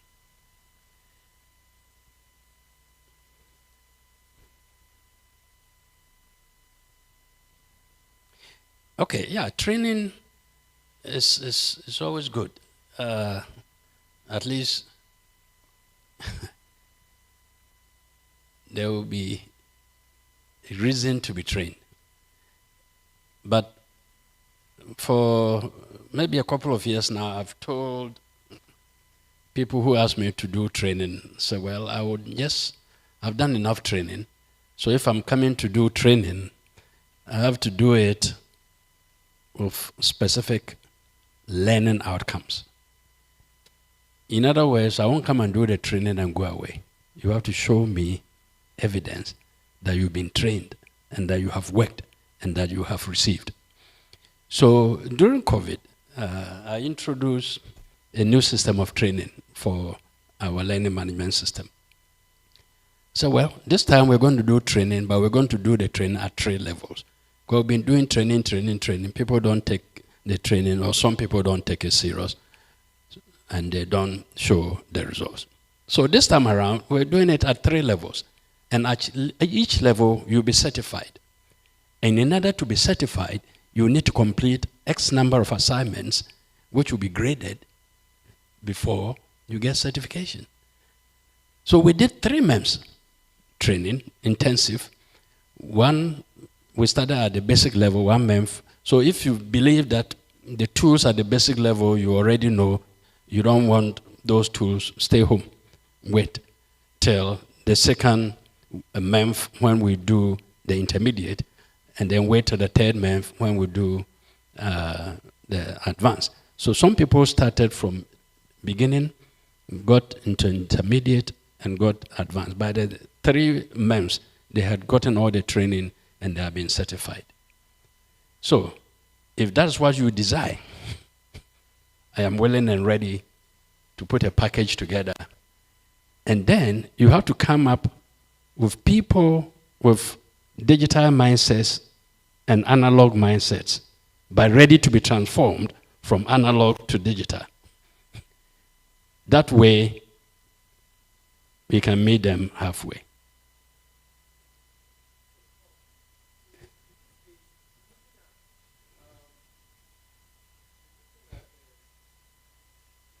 A training that will meet standard. You know, until COVID, if Agitech, I must say, if I may be wrong, does not or did not recognize anything from online certificate. I may be wrong. Agitech, please forgive me, you know. Okay. Right. So if we have to go e-learning, I think that we need to look at how to standardize it so that it will be accepted. And so I believe, since you are an authority. Oh, I'm just me. I'm not an authority. You are an authority, so you will be able to give us the direction as to how to go regarding e-learning. I can give you some ideas. I can give you some ideas. In fact, don't put too much burden on GTech. I would defend them to some extent because I'm also a GTech assessor panel. No, you're right. I was even telling Evans I was going to critique, but now that it has come up, I'll critique it here. You know, she is my nephew, so he will forgive me. We're talking about paper. This morning we're talking about paper, memo. Why not electronic transactions? And I said, well, GTech is guilty of that. When GTech wants to go for, accreditation exercise or assessment exercise, They asked institutions to get a big conference room, spread the files of all people who have been appointed, course syllabus, policies, everything, paper. Okay. So one of my programs that I put in place at UG, it's a master's program, Masters in Distance Education and E-Learning. It's called DEL. We had run it 5 years, and it was up for reaccreditation. So GTEC wrote to us, said, well, we are coming. I said, okay, you can come. I said, okay, what do you need to do? Oh, the issuer letter.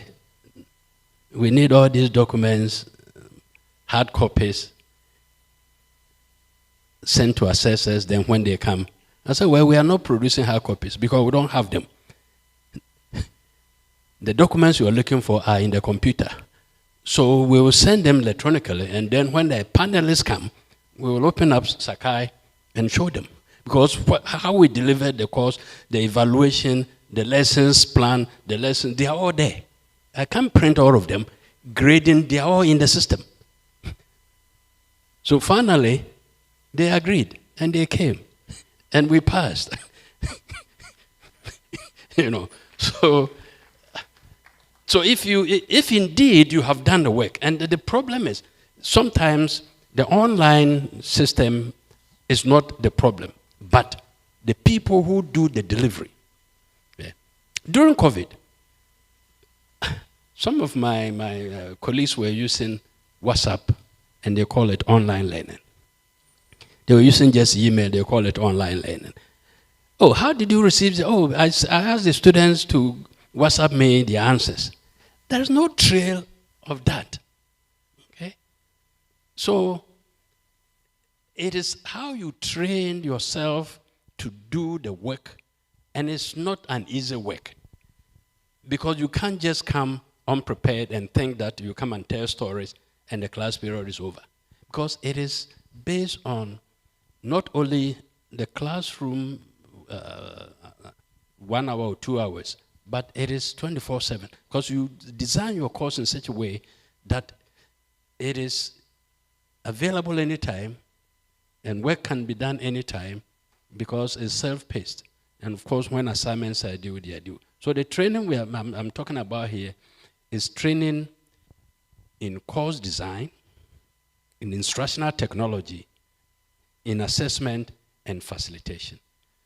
So the technical people, I'm not sure what kind of training that as a professor I can give them.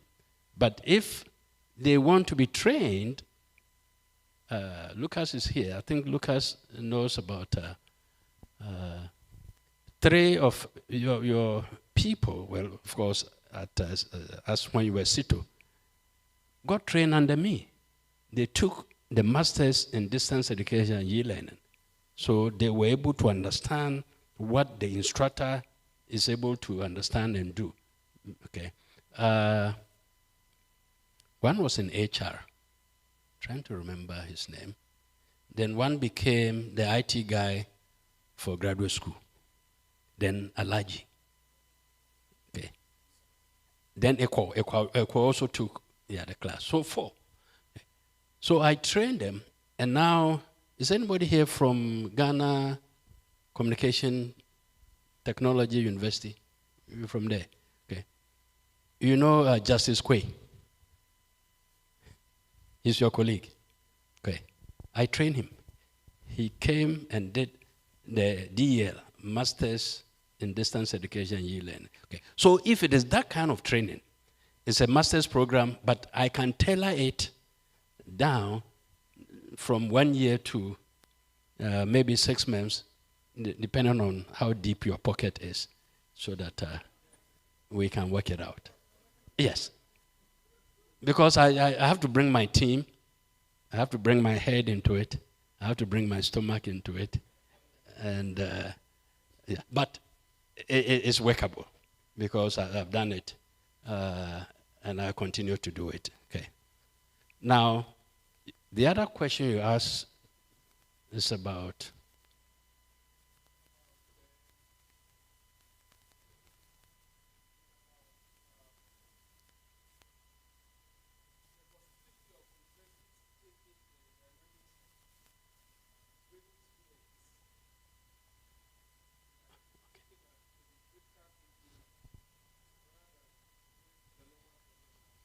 Okay. All right. Yes. Okay. So, as I said, no, back to this first then.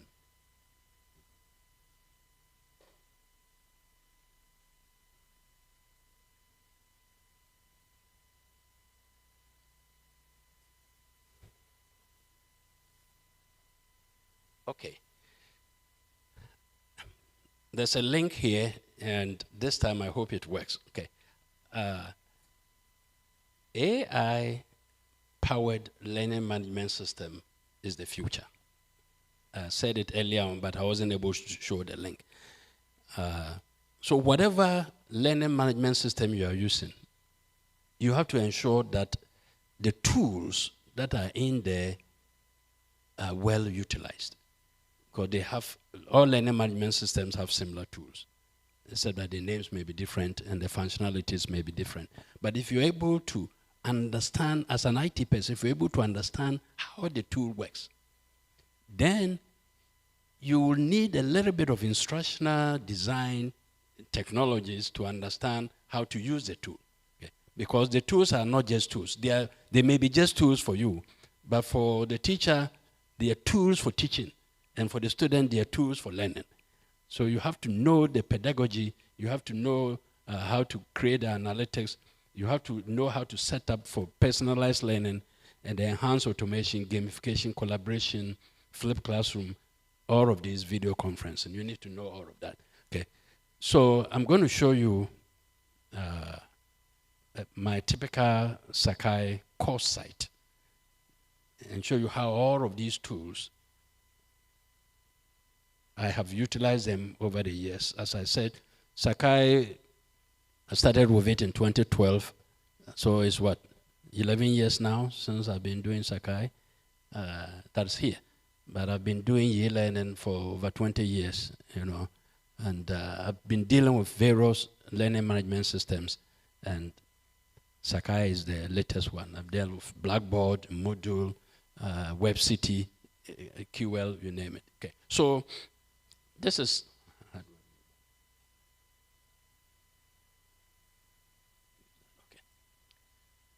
So this is a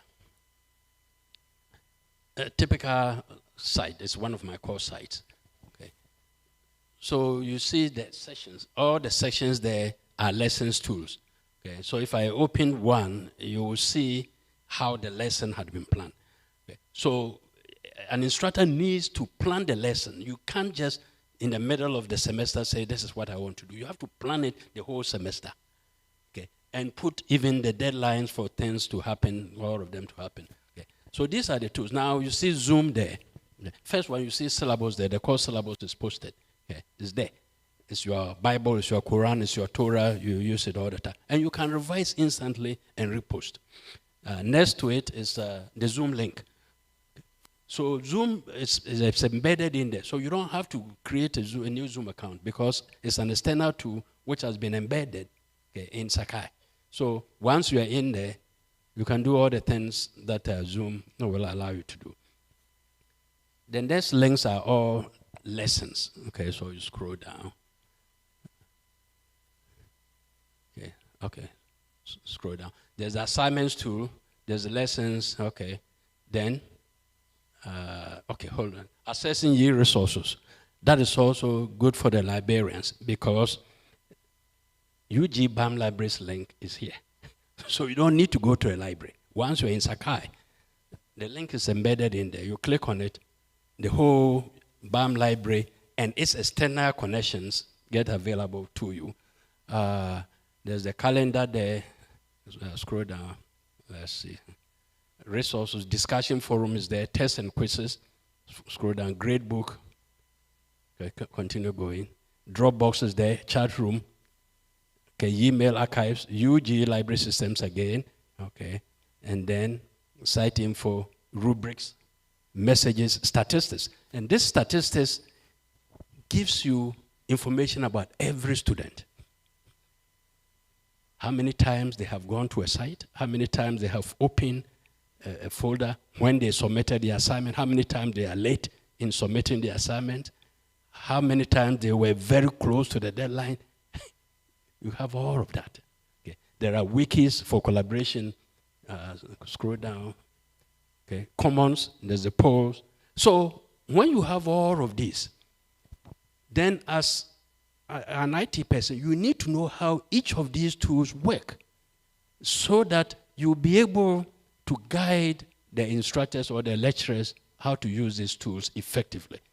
Because online learning is not just putting reading materials online and then saying, go and read, or putting slides online. The interaction that needs to take place, which is called the facilitation, there's a lot. Okay. You need to engage them every day. Even if they are in Zoom, you have to make sure that their presence is fair so that they don't just log in and log out, okay, because there's always activity that you need to plan for them. Okay. So this is a typical site. And as I said, Sakai has upgraded now. We started at version 12 in 2014. And just today, the 21.5 version has been released, and UG has signed up for it. I think on the 26th or so, Sakai will shut down for them to upgrade to the new version. So as each version comes, it comes with new features, and it's up to us, either the IT people or lecturers, to learn what is new in the new version. But this new version is powered by AI. Thank you.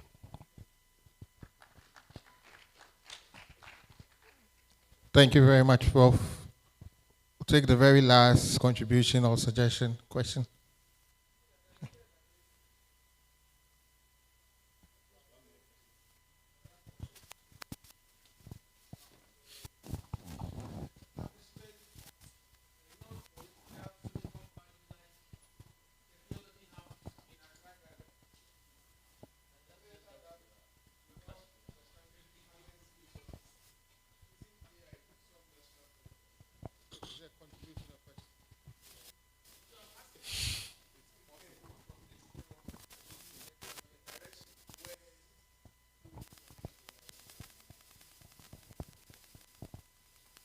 Are you going to answer?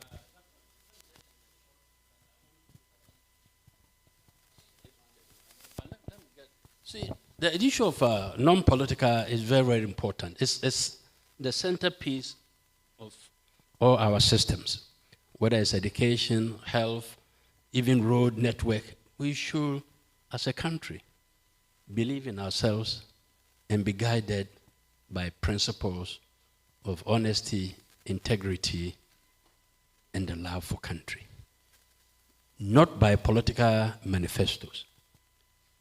That's my view. When I go to the polls, it's me and my poll and my God.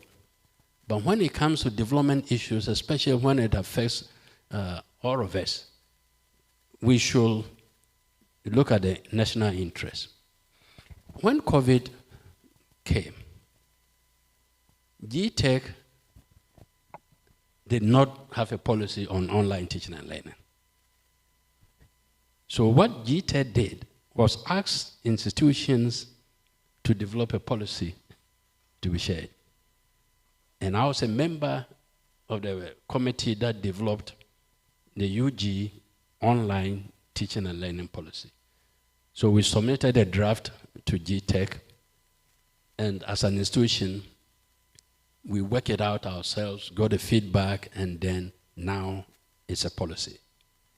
Just last November 2022 is when the University of Ghana got an official policy on online teaching and learning. Although we had the ICT policy before, we had all other kinds of guidelines in the system, policy for plagiarism, policy for Turnitin, but there was no single policy on online teaching and learning. Now we have one.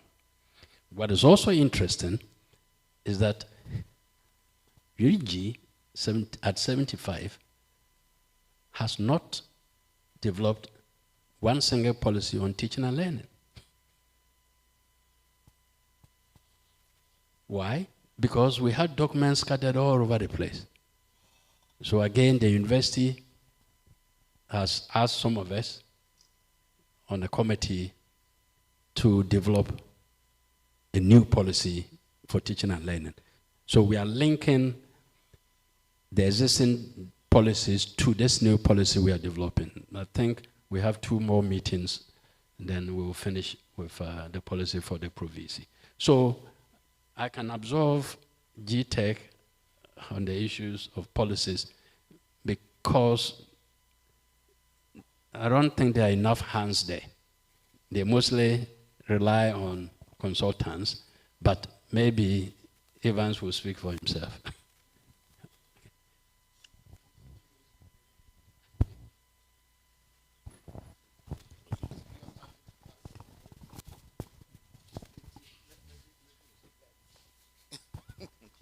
Yes, I know GTech, we take a lot of flack. It's normal. We are your regulators. So it's a love-hate relationship. You mentioned something about online certificates. Please let me take this opportunity to educate us on certificates values. The GTech at no point has said or issued a statement that says that we do not recognize online certificates. What we don't recognize are certificates from unaccredited institutions. So if you undertake a program from a platform that has not been quality assured and accredited and properly certified, it is the same as undertaking a program in an institution where the program has no accreditation. That certificate has no value. The onus lies on you. There are a lot of people, when we did the staff audit for the technical universities and even the universities, there are a lot of people who did certifications, who had PhDs from institutions that were certified, recognized, from online platforms. Whole Technical University is a good example, had a few. None of them were downgraded. The value of a certificate for purpose, every certificate has a purpose. So you go in and they take a particular program, for example, MPhil toxicology. And then you come back into an institution. Yes, your master's is a research master's. However, it is in the field of toxicology. But if you read through the logic of that submission, you would find out that it says that this program is for persons who are interested in working in the field of applied chemistry for industry. And on the basis of that, if GTech comes to conduct an audit and finds you teaching or not in a lab, we will raise questions as to your validity of your presence in the teaching space. You have to appreciate where we come from, the logics that inform our decisions, and the policies. When you come at us, I'm glad Prof is saying something about policies. Some of these issues are coming up as we all evolve. And so as we work on it, of course, when COVID hit us, we don't have the numbers. We rely on the expertise of our stakeholders to help us develop. As a country, until 2018, we didn't have a policy on higher education. They did stop us from having universities. They did stop us from having efficient, quality universities. My certificate is from 2004 or 3 from Legon. Is it not valid? Because we didn't have a policy? No. Sometimes we overemphasize the need for documenting these policies, but the real thing is that we need to get the job done. That aside, when it comes to the digitization, please understand, so in the morning and even now we've mentioned the thing about the digital minds, the analog mindsets.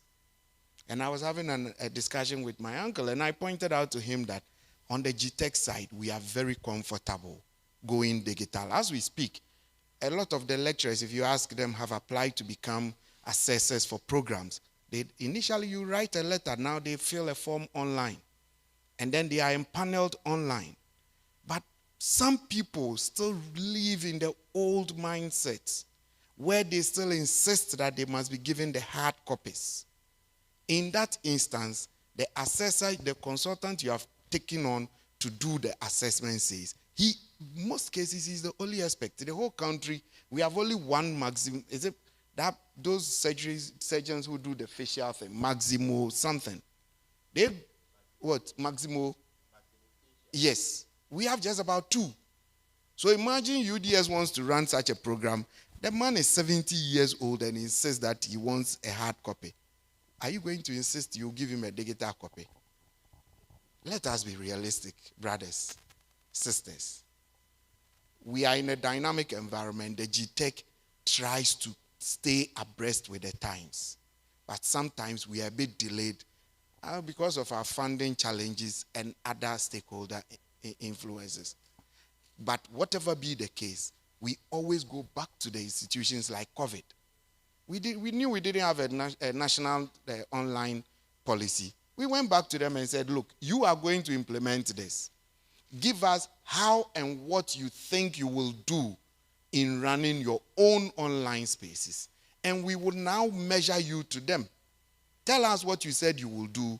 I come in and I check. You said you were going to make sure that everybody logs on at 6 o'clock. Did everybody log on? So Legon's own is easier to check. The other institutions engaged different forms of MOOCs, and they all worked. Tell me, how many of you don't have relatives who graduated in the COVID era?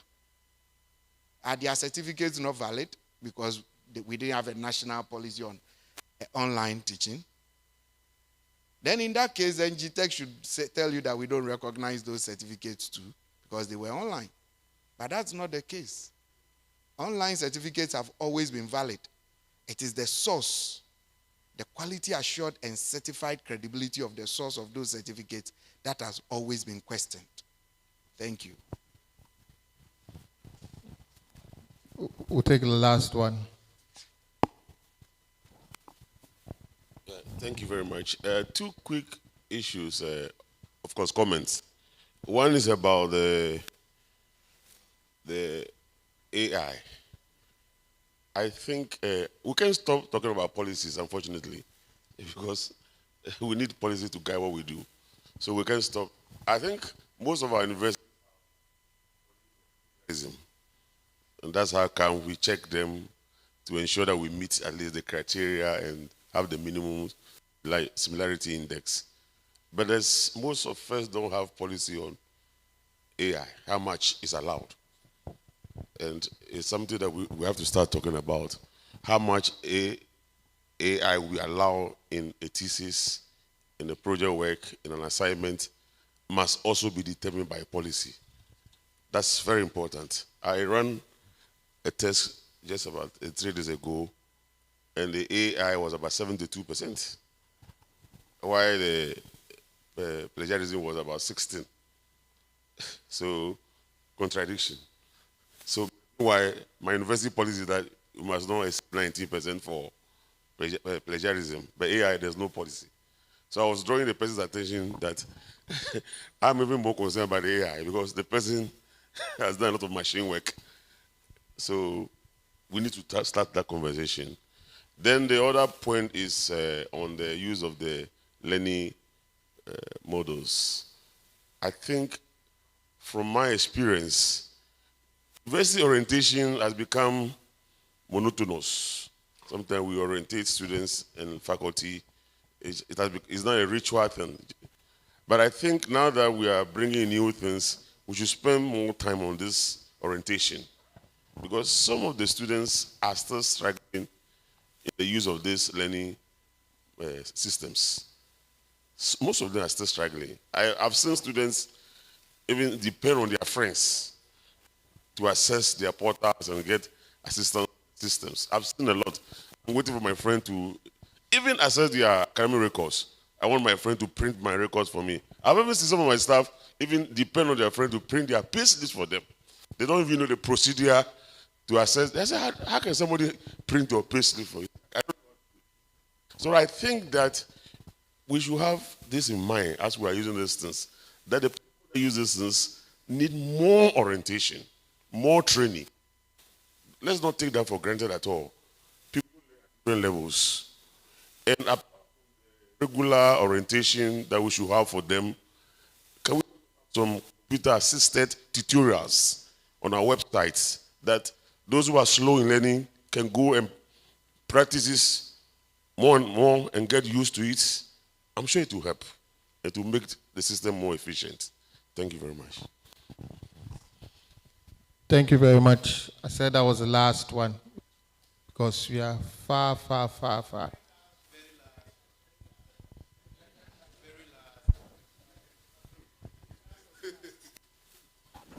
Thank you for giving me the opportunity for the very last one. So most of us are IT directors, head IT units and all. And AI is coming. It's coming large. It's obvious that none of us in the room has anything much against it. But we have to support the academics to utilize AI in the proper in quote way. What are your suggestions on how we, the leaders in ICTs, are supposed to position ourselves, prepare ourselves in order to drive this in our traditional institutions who do things the traditional ways? Thank you.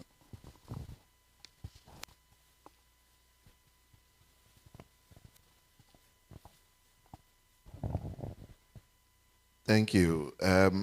I believe that conversation has started and it must continue. And then I'll throw it back to Dr. Evans and his team. GTEC has to drive this because whatever we come up with, they will have to accept before we can implement.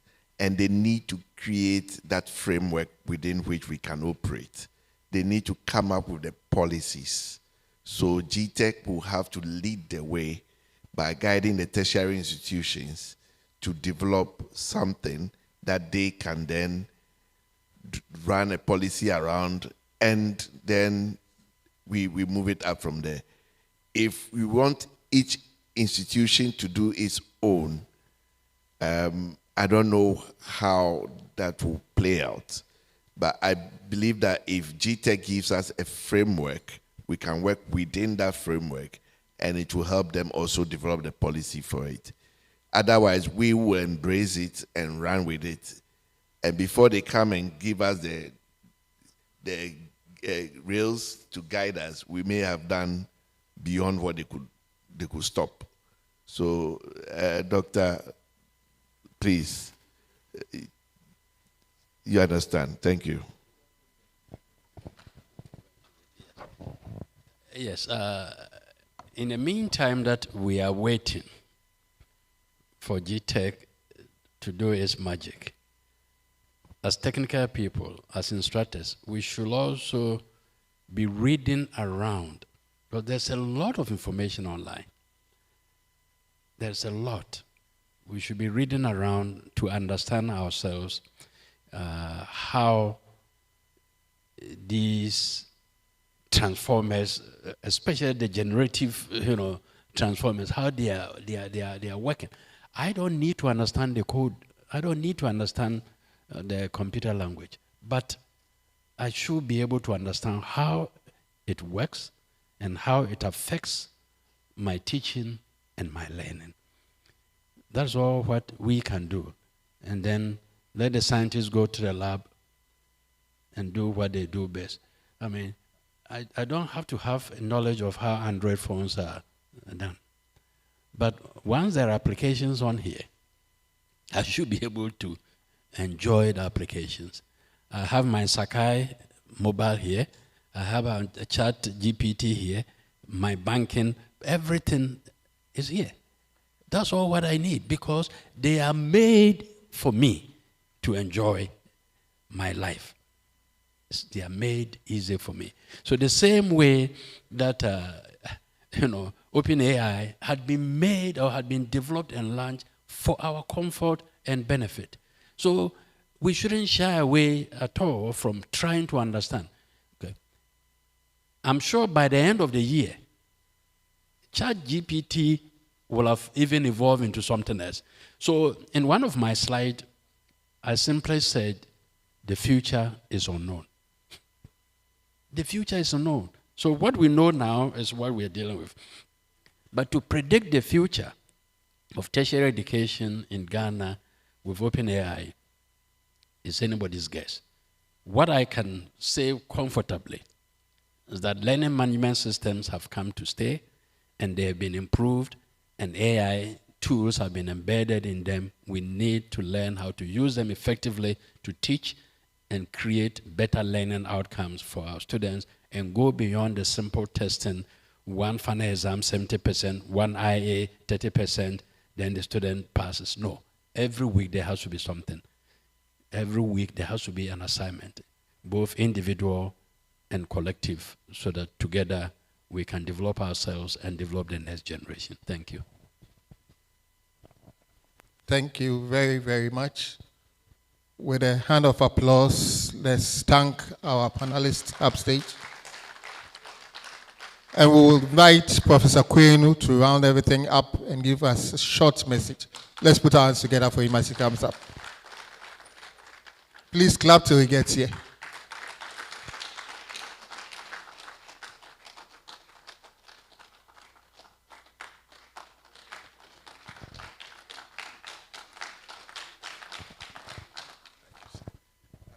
Actually, I'm just surprised. I thought I could sneak in and have a quiet tune into the discussions that are going on. But I appreciate that you thought I should say something. I've enjoyed the discussion. This is a conversation we should have. And I'm pleased that roughly maybe 2-3 weeks ago, Academy of Arts and Sciences, who I represent respect to GARNET, also had a series of conversations around the AI and education and the technologies. Now, there are a number of issues that come to mind. You know, there are issues around use, okay, which is a lot of the discussion we are having. ChatGPT, we are using somebody's product, okay? And it comes with its own biases or whatever, but we accept it and we try to control what it does. So that's one bit. So with that one, we are in a race of who has and who doesn't have, right? I mean, teachers are running and students are running, everybody, you know? Okay. So we have to figure out how to, in some sense, balance that race. There's a race to get the benefit of whatever these generative things are. It's nothing magic, but that's the nature of the problem. The second thing is that there's pressure for us to correct the biases of the existing tools, right? Because you don't have your own, you're using somebody else. He has trained it on his people. He did not train it on you. So there's pressure, okay, to either correct his or create your own. There's fear around the abuse, okay, of such things. If I can, through a generative something, take your video or somebody's video and plant your head on it and tell certain stories, right? Because that's the AI doing those things. It will create concerns. And it leads to corruption, all the areas that of the negative things we don't want.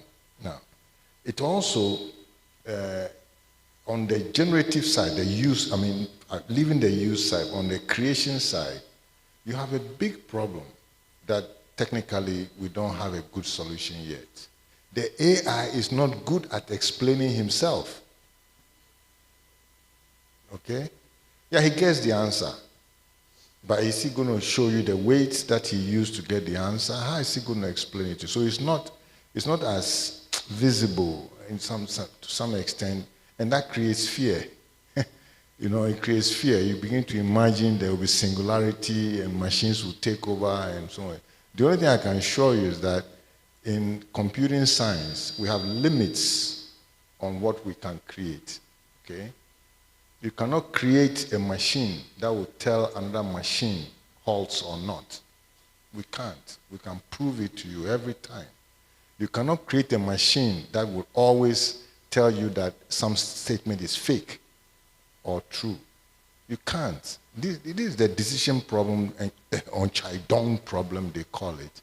And the other one is the halting problem. So we have limits on the science as to what we can do, which should assure you that if you have not instructed a machine, it's not going to be able to do those things. So if you're a bad person and you instruct it wrongly, then the law will deal with you. But if it's a mistake, raise your hand. Then we all join and help you solve it. So in essence, we can tame the animal. We can tame the animal. But if we don't do anything, then we won't be able to tame the animal. So having the conversations, internalizing it, and figuring out the different ways by which we can include it in our life, we can be successful. That's what I can say. Thank you very much. Thank you very, very, very much, Prof. Koino. On that note, we've come to the end of today's activities. But before that, I'll make this announcement again that there's a cocktail dinner and party at the Breeze Bar at Dakulu, right after here. And there are more fun activities going to happen on Saturday. We invite Mr. Lutrot to give us the closing prayer.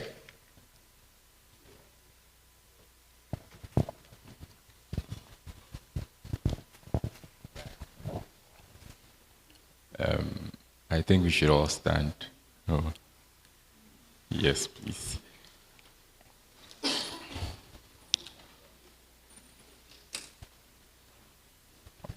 Almighty Father, ever-living God, we thank you so much for such a fruitful discussion. We've had the privilege of listening to very learned people, and hopefully we can walk out of here with very immense and beneficial knowledge to create the impact that we want to see in our various institutions. As we leave here, we ask for your continuous guidance and mercies as we go to our places of domicile, and for those of us who go out as well. We ask all of this through Jesus Christ, your Son, our Lord and personal Savior. Amen.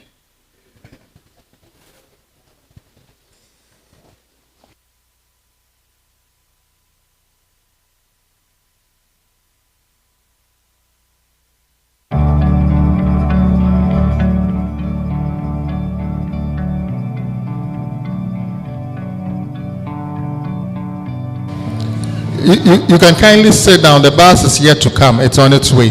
And it's raining, so you can kindly sit down. When it comes, you join.